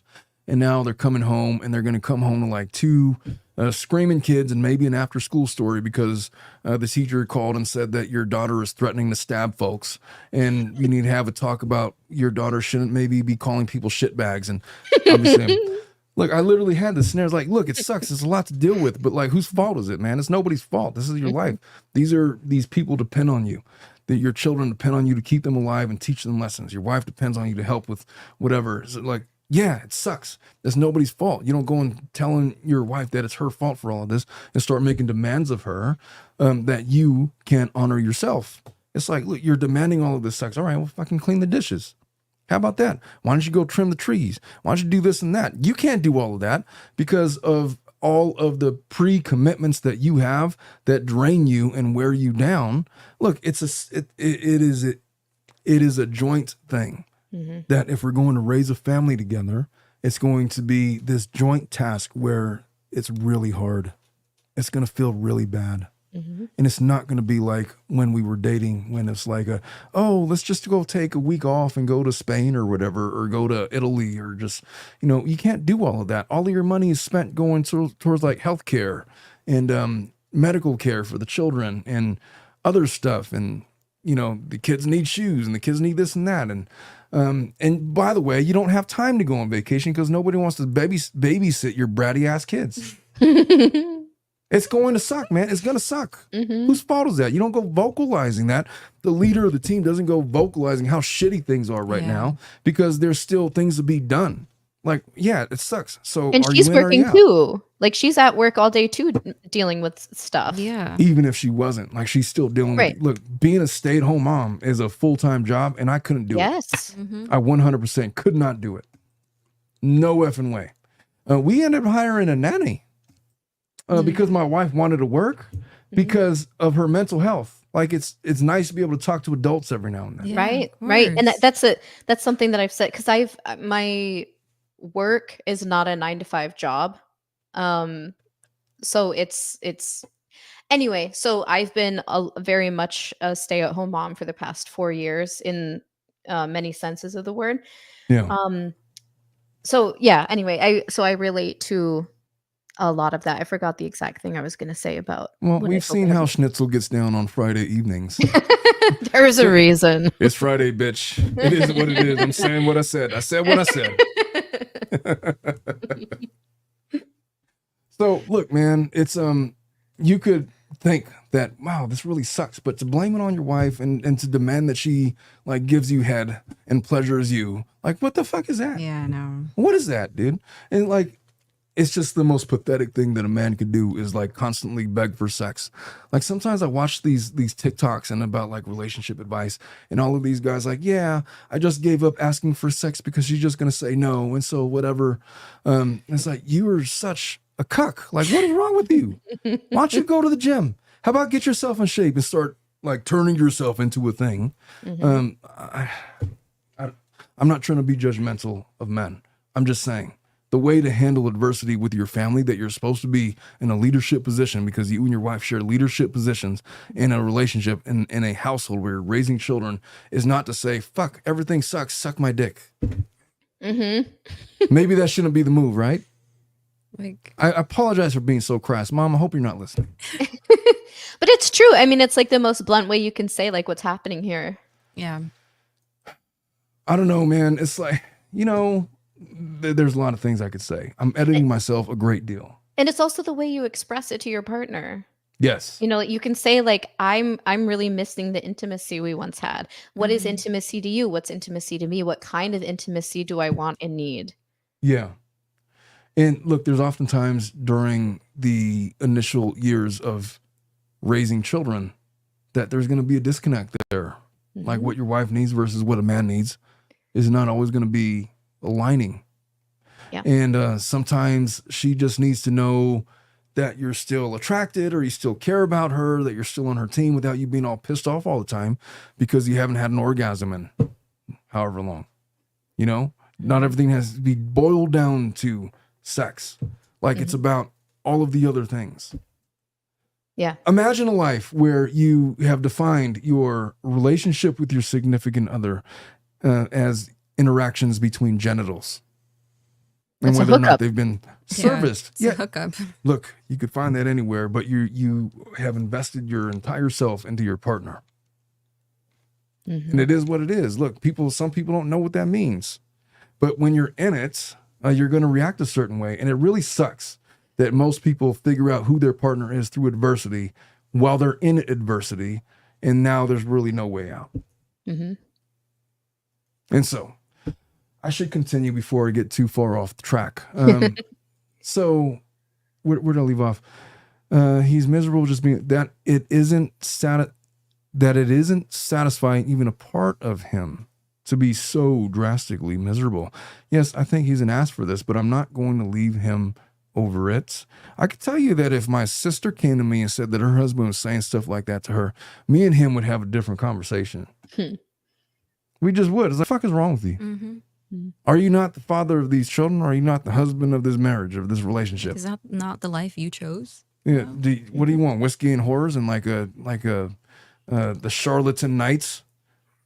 I don't even know what the Charlatan Knights is. This, you know, are you trying to like snort coke off of a stripper's asshole? Like, what do you want here? This is your wife. She's raising your kids. Like, what do you expect her to do?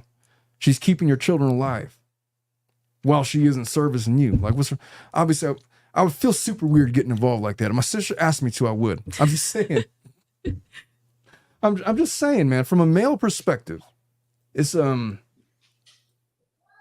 don't co-sign with how this guy's handling it. Yeah, I feel like there's deeper problems with him or something, and it's just manifesting in that way now. But he needs to figure it out. I was about to ask Melissa if she's still with us, but I could see that her mic is muted. So she'll come. She must have been asked to do something with her new. I'm no longer her employer, and so I can't tell her. Just leave it for next week. Oh, There she goes. Oh, she left. Oh, she's out. All right. Oh, she back in? There she is. What's up, Melissa? You been listening or what? I was literally about to unmute my mic to tell them like, yeah, I'm here, and the page refreshed itself. Well, it's all for the best. Anyway, so that it isn't. I keep on reading that part. I'm not running to get divorced. Well, that's a good thing. That's the last either of us want. We do talk. We've talked about this. He knows why I'm not into sex because of the things he said. We both need to find a way to move past it. I just don't know how. So there's an update. Thank you to those who offer genuine advice. Really appreciate it. We sat down, had a good conversation. There's a lot to unpack, but we are going to try counseling. We have a date weekend coming up. That's a good start.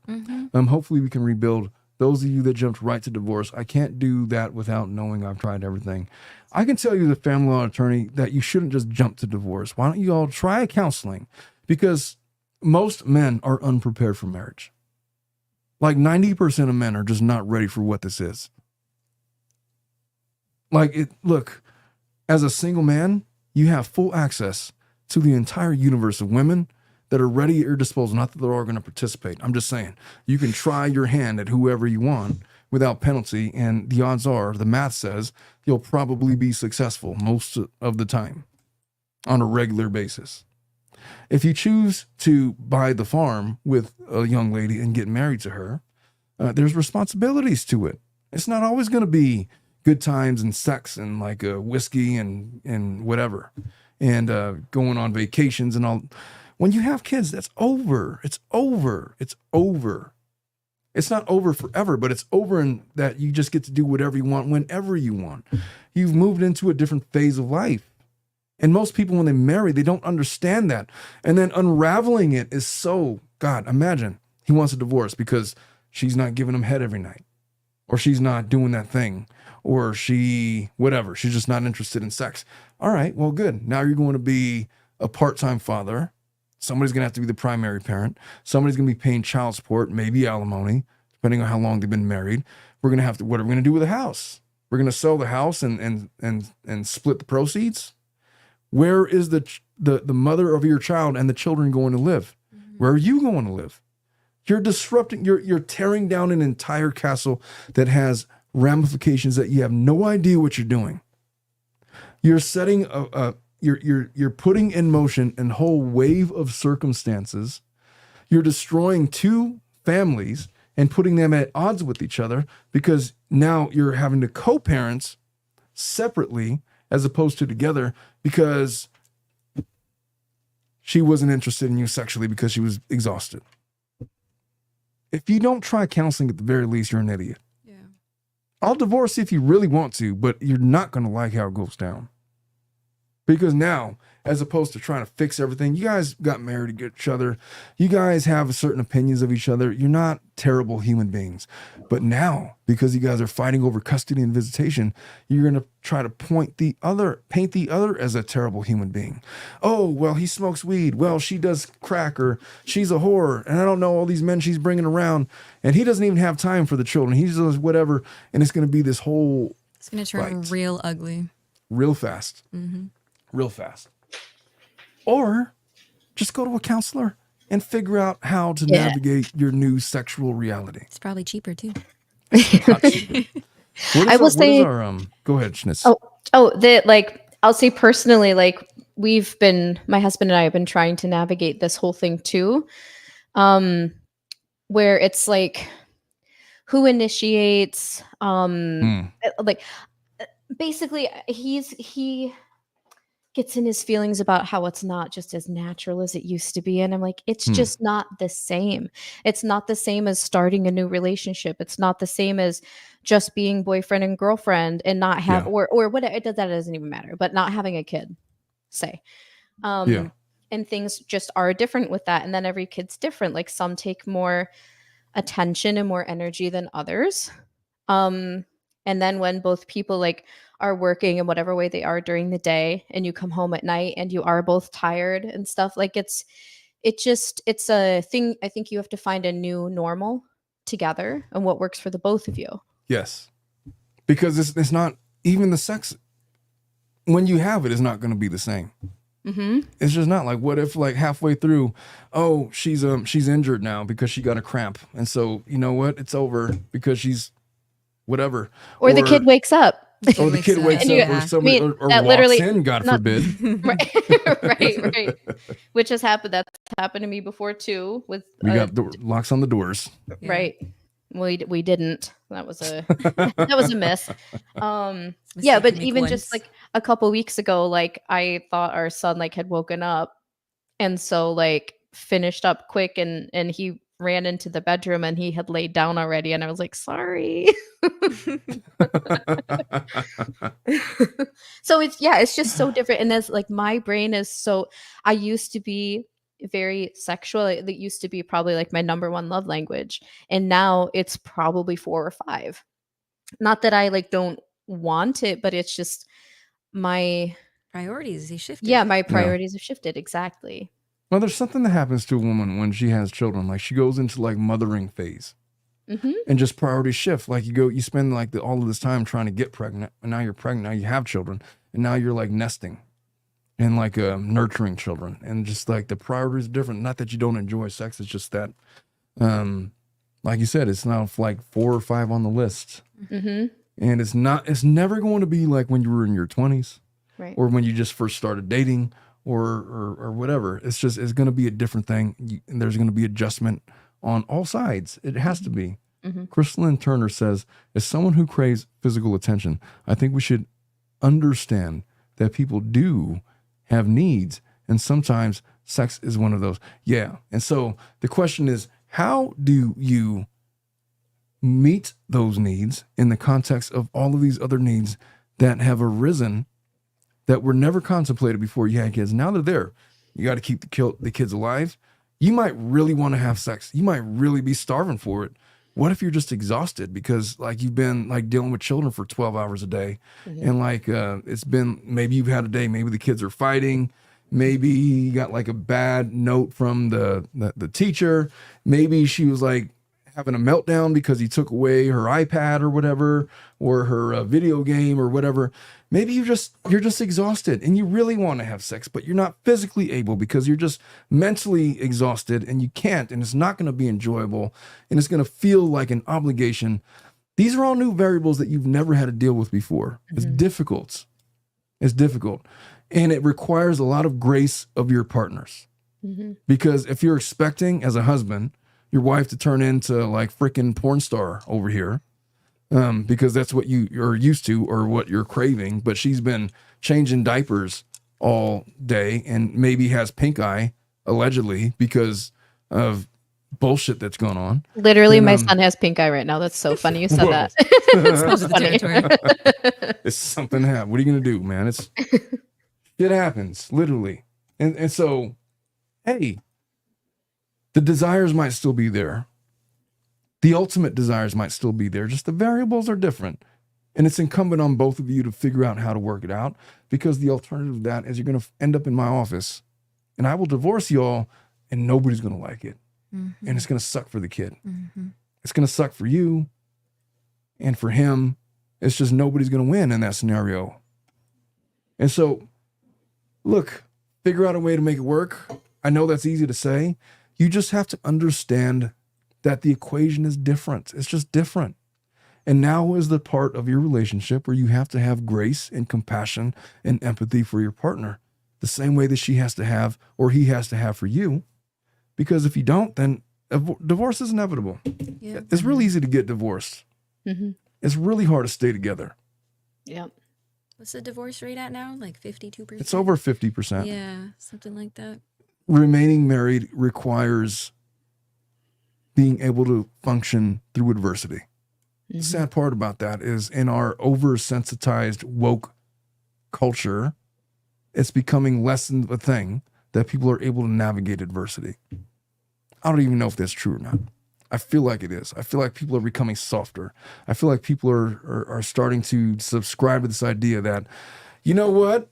I am a man or I'm a woman and I have worth, and damn it, I am worth this. If you can't meet my standards, then the hell with you. Yeah, that's one way to go about it. The other ways to go about it is through a leadership perspective, and that you are leading something and building something, a legacy. And it's going to require some self-sacrifice and foresight on your part and wisdom on your part to be able to navigate it, because the prize is a legacy. Failing to adhere to those principles means you're going to get divorced. Child support is going to become a thing. Child custody and visitation hearings, tearing down each other. Midlife crises, because every guy that gets divorced goes to try to bang the mid-20s-year-old, whatever. It's just going to get real ugly real fast. Look, legacy is for those that persevere and are able to overcome adversity. For those that can't, well, you get what you get.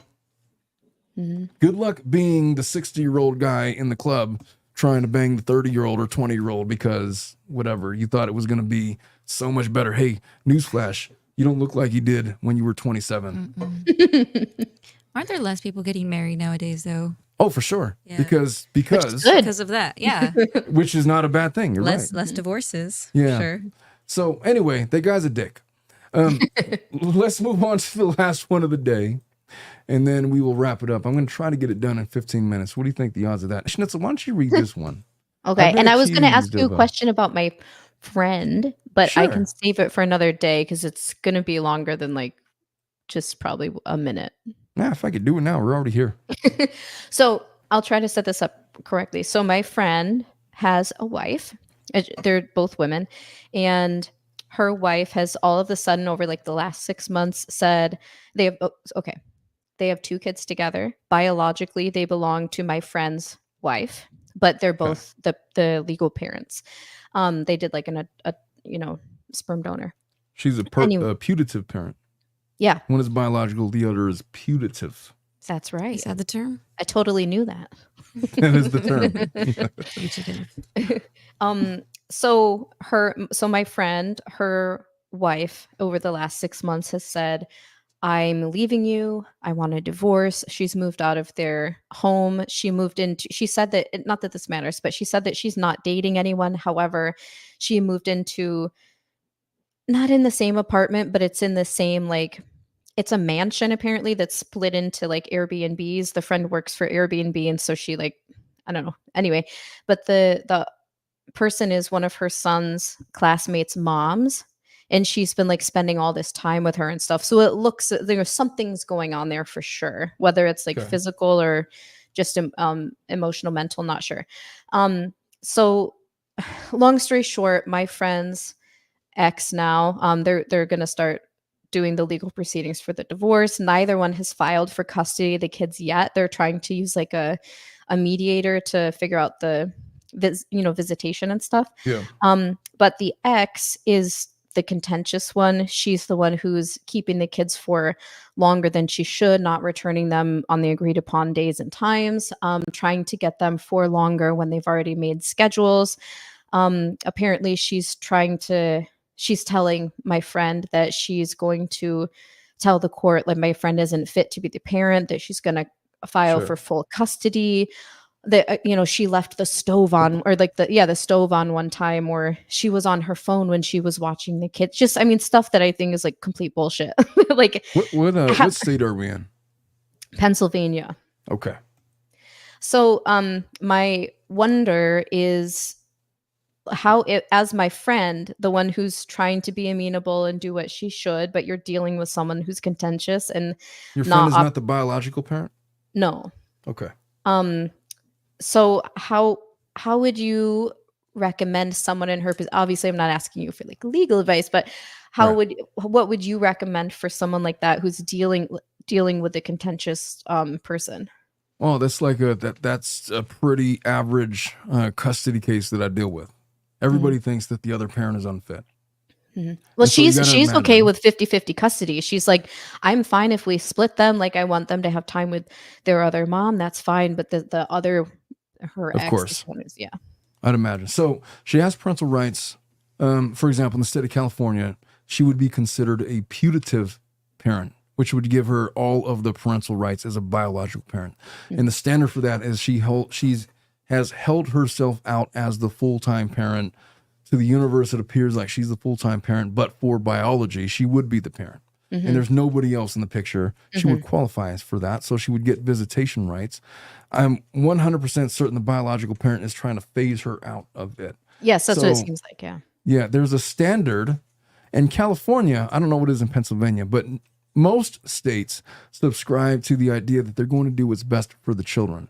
And the standard, as it's been legislated almost uniformly throughout the nation, is that it is best for the children to have access to both parents equally, if possible, continuous and frequent contact with both parents, which means that by definition, if we're just taking this as whatever case, without any complications, the assumed correct disposition of the visitation arrangement would be 50-50.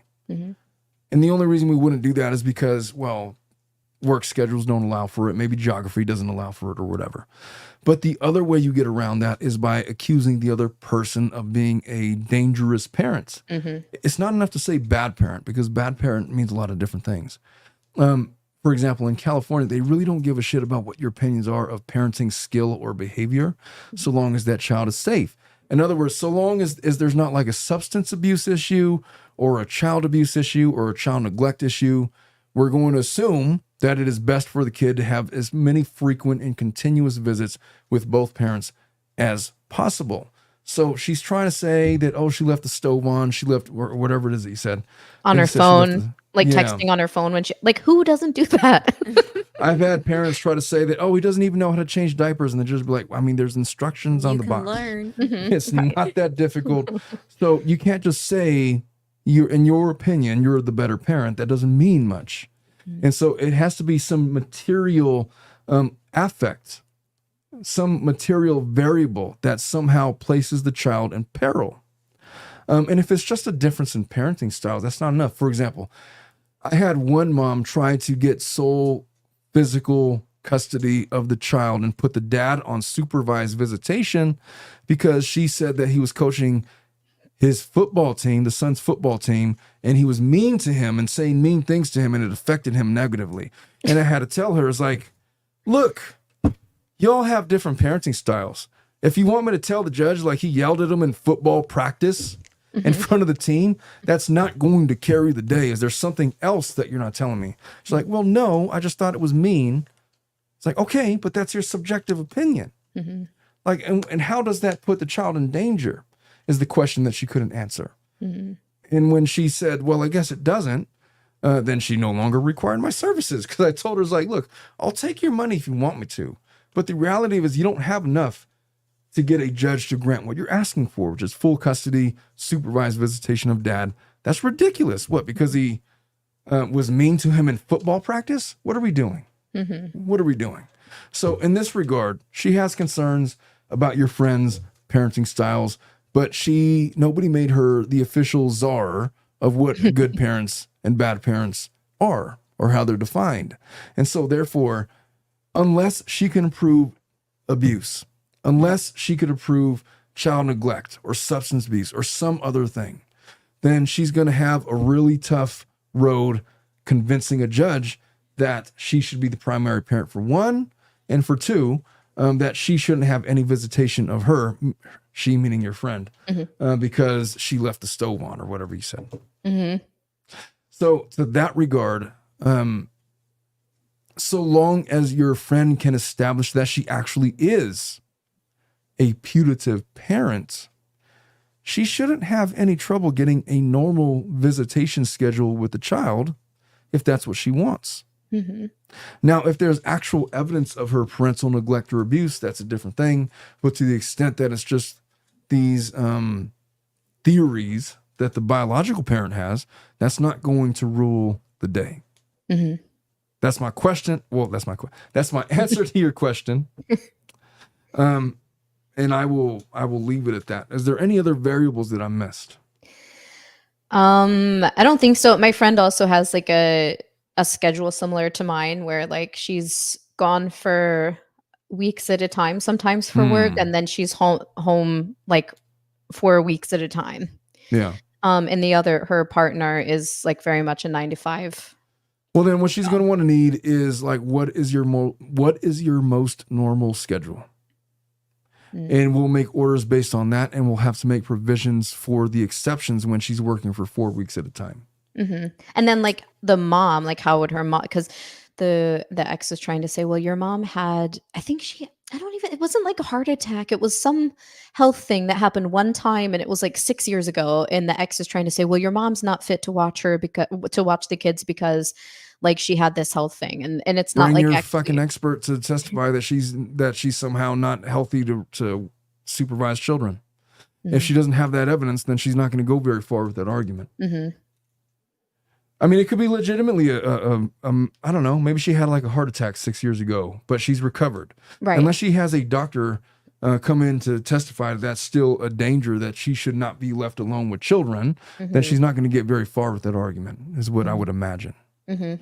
Yeah, it feels to me like from what I've been told, it's like she's trying to pull all of these little things that are nothing sandwiches to be like, try to use them as evidence. Welcome to family law. Luckily, I've been doing this a really long time, and I recognize bullshit when I hear it. And what your friend's ex is presenting is a whole lot of bullshit that's not going to get very far, so long as it's properly litigated. She's going to want to get a competent attorney,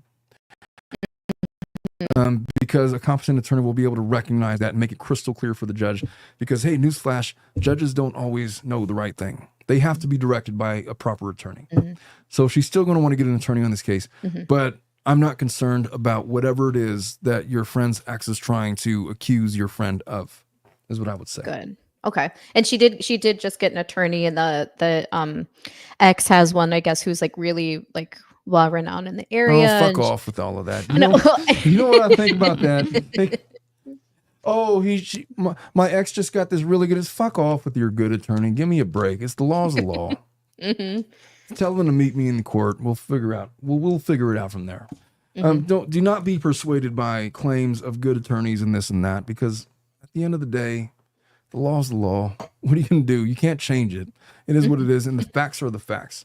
The only skill that a lawyer has is knowing how to present the facts accurately, and so long as she could get her story across, it's going to work out. Don't be intimidated by that. If she's really that intimidated by the attorney, just get a similarly skilled attorney, I guess. If she's judging it by experience, then fine. But really what she needs is just somebody that's not scared. Yeah. That's all. The measure should not be how experienced they are. The measure should be whether or not they are willing to put forth in good faith your client's, your friend's arguments in an effective way that makes the law apply. That's it. If they can't, because they're scared because of whatever, they got whatever top flight lawyer, fuck off with all of that. I learned a long time in my career, my biggest victories were against well-experienced attorneys, because I was too dumb to know any better. All I knew was my client had a case and I presented it and I won. That's all. So that's it, man. I don't want her to be intimidated by that. I don't want her to think that she's got the upper hand because whatever she has, Clarence Darrow over there. She'll be okay. She'll be fine. She will be fine. And also, if she wants to be a part of FLAD and submit anonymously, I will give her a free legal assessment, not a consultation, but an assessment Oh, thanks. of what she's going through. Thank you. I'll let her know. I'm gonna send her this video. It is my pleasure. All right, so I'm gonna go do this last one. So you got anywhere to be? Not today. All right. She's still hungover. She went to a music festival last weekend. Yeah. I just told her not to get raped. Watch over your drinks. Make sure. Hey, Watch over my cocktails that you disapprove of. literally.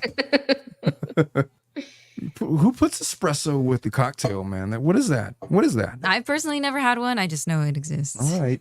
Espresso martini? Espresso I've, martini, yeah. I've had one. Yeah, I've had Hey, one. I Melissa's want to back. try one so bad. She said it was They're an amazing. espresso and Yes, vodka or something. espresso martini is what they call it. Espresso martini. Espresso exactly. with gin Oh, Espresso carajillo. martini. That's the only one. and bitters That's the other one.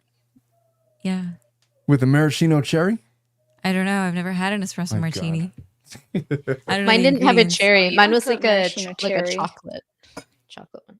It just sounds delicious. I want to try it. You know, my mind is all the way gutter. I'm just gonna ignore what you just said. I can't do flat after a while, man. I'm a couple doubles in. When we have Bruce on the show, this is usually where he becomes like the parents of the bunch. I can do that if you want. Well, Schnitzel is going to be responsible for it this way. Melissa used to be the one sometimes, but not really because she's like 40 now. How old are you, Melissa? Pendejo. She's mad. I'm 30. And I look like and I look younger. All right, let us. Don't you know let us. 30 is the new 20? Come on. You know who says that? 30-year-olds. I'm not 30. 40-year-olds. I'm saying that. Oh well, give it a few years. Also, don't be self-conscious of your age. It is what it is, man. You know. All right, let me continue. So this Own it. person wants to know, am I the asshole for telling my son's mom that he's staying with me while she recovers? Yeah. Oh, I got to share my screen? Mhm. All right. He recovers from what? Or it just says recovers? I think Dominic is ovulating. What? You piece of shit. Because he's reminding you. He's looking at me funny over there. He's like, what is that about, dude? Freaking American me. Hey. Oh, never mind. I'm getting too close. All right. Let's get into this. My 9-year-old son needed hip bone osteoma surgery, and his mom and I scheduled it before his 3-week winter break. My ex and I share 50-50, but I get him on winter breaks so she could take him out of state to see her family in the summer. The day before the surgery, she asked me if Rye could stay at her place to recover from the surgery. I asked her why, and all she said was that she wanted to be there. I said no. Rye has never had surgery, and it's a big deal for him. I don't want him to think that the first thing when you face something scary is run to your mom and not your dad. What is that about? What a way to start. First impressions, He's ladies. ovulating. Is he ovulating? He's on one. He's on something. Is he desiring to be anally fist? Yeah. He's ovulating. Or he's on his rag. One of those. He He's needs on a his prostate menstrual. exam. He's on his menstrual. Yeah. All right. Yeah, what the fuck, dude? I was quite, this has been a show that has been shitting on men.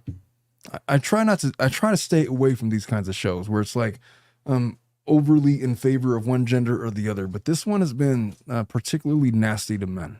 But We've we're also had just very- looking at a lot we're of looking at the assholes. evidence. Yeah. Yeah. It just Also, happens to be the submissions today. they were submitted to me. Yeah. So it's like, You didn't have a choice. I did have Also, a choice. like, I why just didn't could read. didn't read ahead You of time. should have read. Why? How old is the kid? Did they say I think it said 9 years old. 9? Couldn't they also ask him?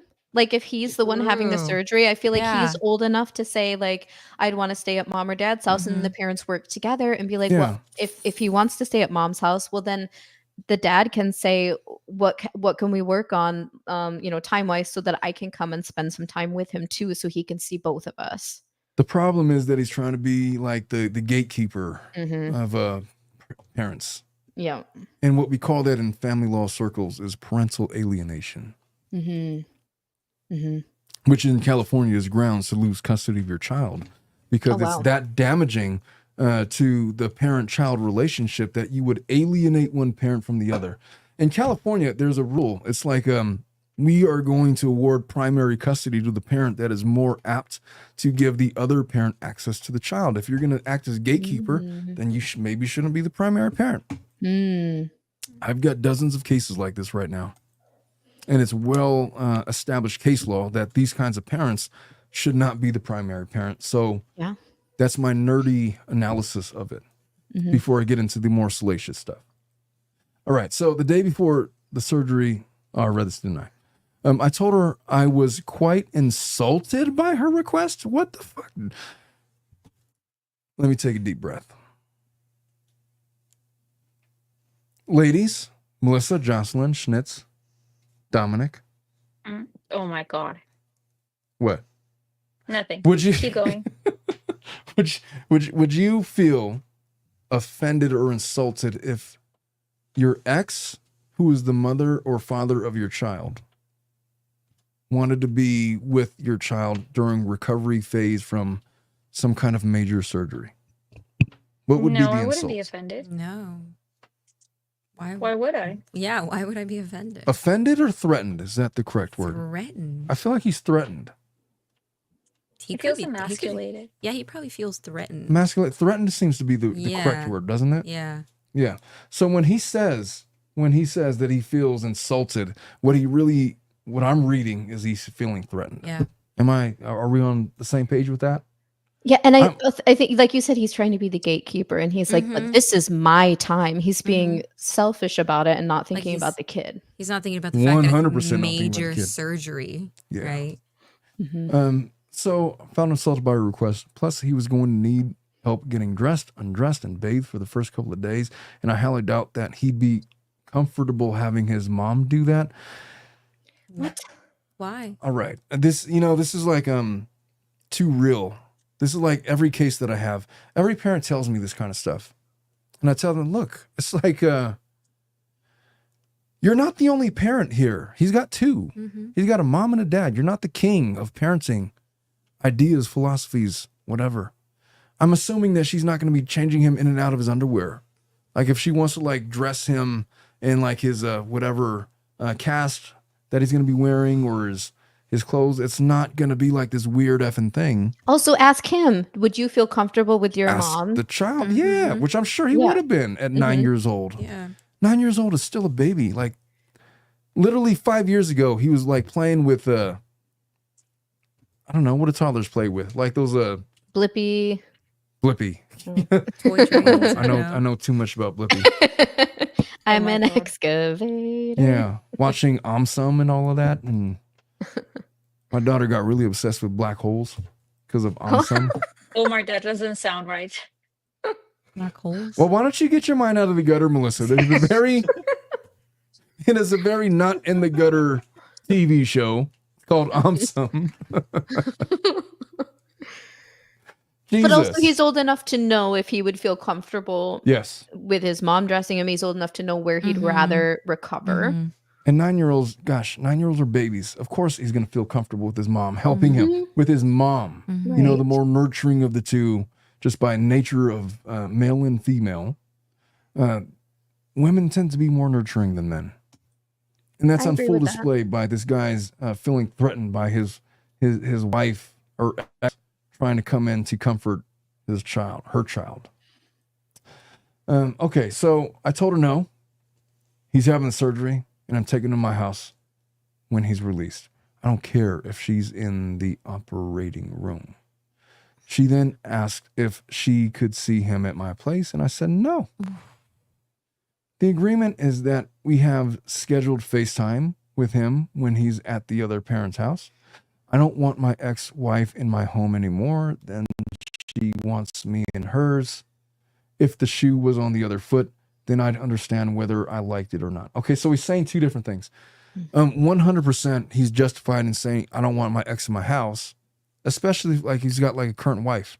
So like what? Like your ex is gonna like just go in there and like do motherly things to your child in your newly minted marital home? That would be weird as fuck. So I understand him in that regard.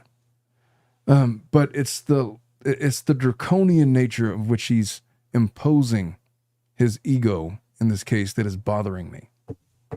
So let me finish this before I make my final conclusions.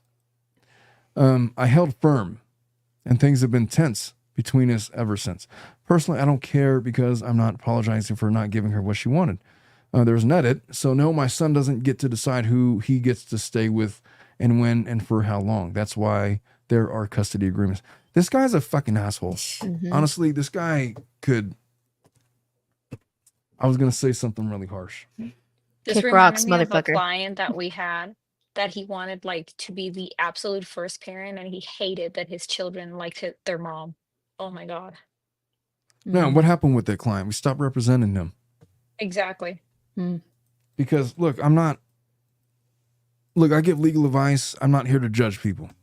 If your goal is to feed into your ego, to be the gatekeeper of parental affection, I'm not going to sign off on that, ever.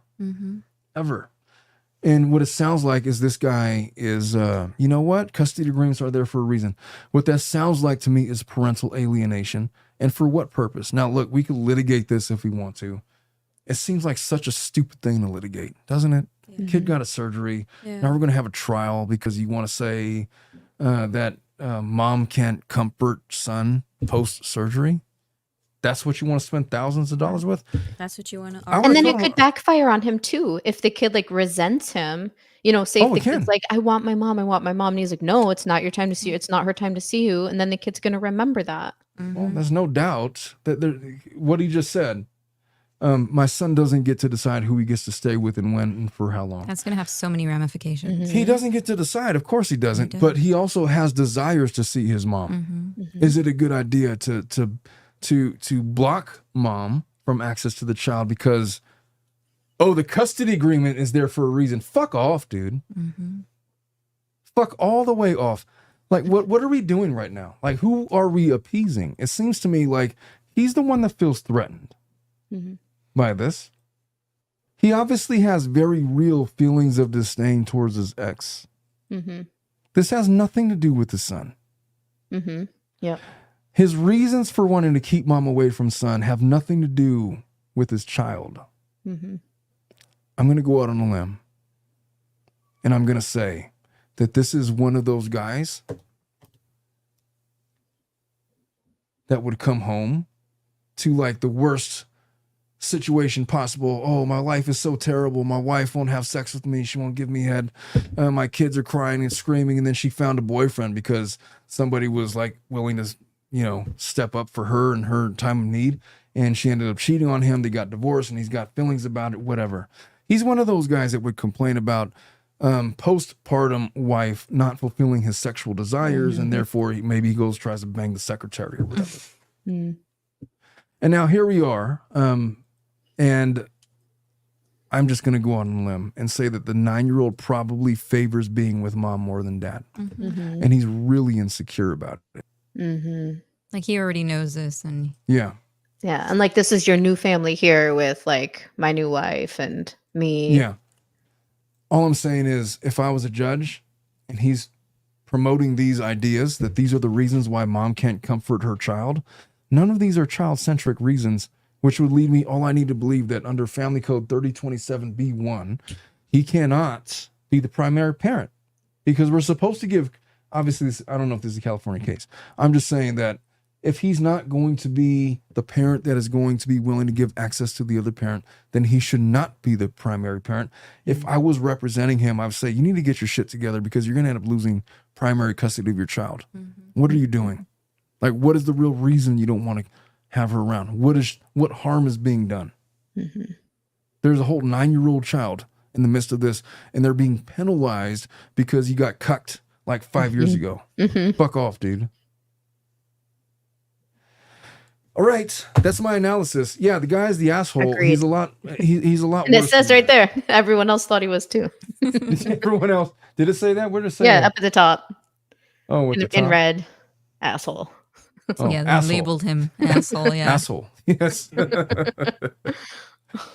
Melissa, am I wrong? You've been awfully quiet over there. No, you're not wrong. He's an asshole. I All would right. say something way worse, but I'm not going to do it. I'm I'm gonna aware. I'm just gonna try to be a little bit more demure, respectful. But yeah, he's a big piece of shit. Yeah. like, do they not hear themselves when they're typing up this post? Like, yeah, I Well, they said justify no. it. They justify fuck it. off. Yeah, they get their ego and they think they just become fixated on the wrong things, and none of it is about the kid. Yeah, Right. They just don't hear themselves. And so to that degree, look, we've had a whole host of shitty men in these hypotheticals for today's show, and hey, man, it is what it is. Maybe next week we can focus on shitty women. I would like to. Yeah, Shitty women. make it just. We can put that as a theme song for next week. Oh, I got to get AI to generate I'm a so theme sorry, song. man, but you were not. You were Yeah, like you the weren't it bad people today. in this No, one. you're No, you're were not the favorite really- today. Yeah, You just were hey, awful. do not repeat the actions of the guys on our show Yeah. for today. They're Please don't. little bitches, Yeah. desirous of prostate exams, maybe in need of some. Ovulating men. Oh, Murderman Ovulating said, men. well, the woman who shaves for conferences was pretty shitty. That's true. Ooh, true. Oh, Well, yeah, there's well, that that one. one- I mean, yeah. Mhm. That was a bad woman. That's true. I mean, Relative to everybody else. yeah, that was pretty shitty. I got to admit to that. Oh, All right, folks. That was Family Law. We went 2 hours and 18 minutes today. And So I got short. to have I got to have schnitzel for more than an hour. It's when the in-laws are in town, man. Hey, you got to find distractions. I get it. I had Jocelyn in here. She didn't disappear to some music festival for this weekend. Not today. Yeah, Maybe next weekend. we missed out Hey, on Lauren and her. She was going drunk to a text. really good music festival, so I do support that. Yeah. There is no good music festival. Schnitzel, Yes, it was. Enjoying What- my youth. what is your opinion on music festivals? I'm so curious. I have never been interested in going to one. Look, economically, it makes sense. Because they suck? No, because, because like- you got to pay for each individual artist whose Ticketmaster tickets are crazy, or you pay just one big old flat fee and you see a bunch the same day. My Exactly. husband's been to like what is it, Coachella, or like he's been a couple times and he's been to other things, and he's the kind of person who like really enjoyed those things and he went with friends and like he liked that. For me personally, I would be like, when the fuck are we leaving? Yeah, I'm like, look, When can I I get got a home? good hour or two before I'm bored and I want to go. Could I go? I would like to go to Coachella just to like check off the experience that I actually Yeah, want to Coachella, yeah. and then I'll be done with Yeah, that. but the time to do that is like in your teens or 20s. Or like you Right said, now. Omar, like Omar, I'm still perfect a for me. teenager. I still have You're good, like good 30 years years. I'm a married teenager, she's, but I she's am. 19 teen. She's 19. You Yeah. keep on holding on to that self-image. But like you said, Fact Omar, is- like go like all in, like get the like VIP experience, so you're Yeah. not like You're I'm not super like bougie about it, man. crunching Look, like cockroaches or And sardines. then in it, a Right. it can. loses the economic value here. We're losing why I would go to a Look. music festival. I need bottle service. I need a booth. I need my place to be sectioned need off so space. that my guests Yeah. could dance without being groped. Just not what I'm looking for right now. I want to be groped. Oh, kidding. Well, Schnitzel could be groped. Oh, For Never mind. was I just groped? I felt a poke. What was that? Who poked me? It was the lemon wedge. It was the witch. Yee. That sounds painful. In my picture. Yikes. I don't want to be poked by a wedge. I don't want to be poked by a wedge. All right, folks. I think it's time to wrap up. Schnitz, thanks for joining us for today's episode. Hopefully Thanks for we'll see having you me, next as always. week. Yeah. Melissa, hopefully we'll see you next week if your employer lets you get off. And obviously, Jocelyn, you work with me, so you're cool. Dominic will be here. I'll be here. Listen, I want you all to be safe. Hey, game 1 is tonight, Dodgers, Yankees. Watch Good it. luck. Watch if you can. Good luck, good luck. I've recruited Schnitzel as a Dodger fan, so Oh, yeah. I don't know who the rest of y'all are rooting for. Jocelyn, you're a Dodger fan. Melissa, you're a Dodger Sure. fan. Whatever. I already know Yeah. Dominic. We're all Dodger fans over here. It is what it is, Yes, man. we are. Let's do this shit. All right, folks. I love you all. Have a good weekend.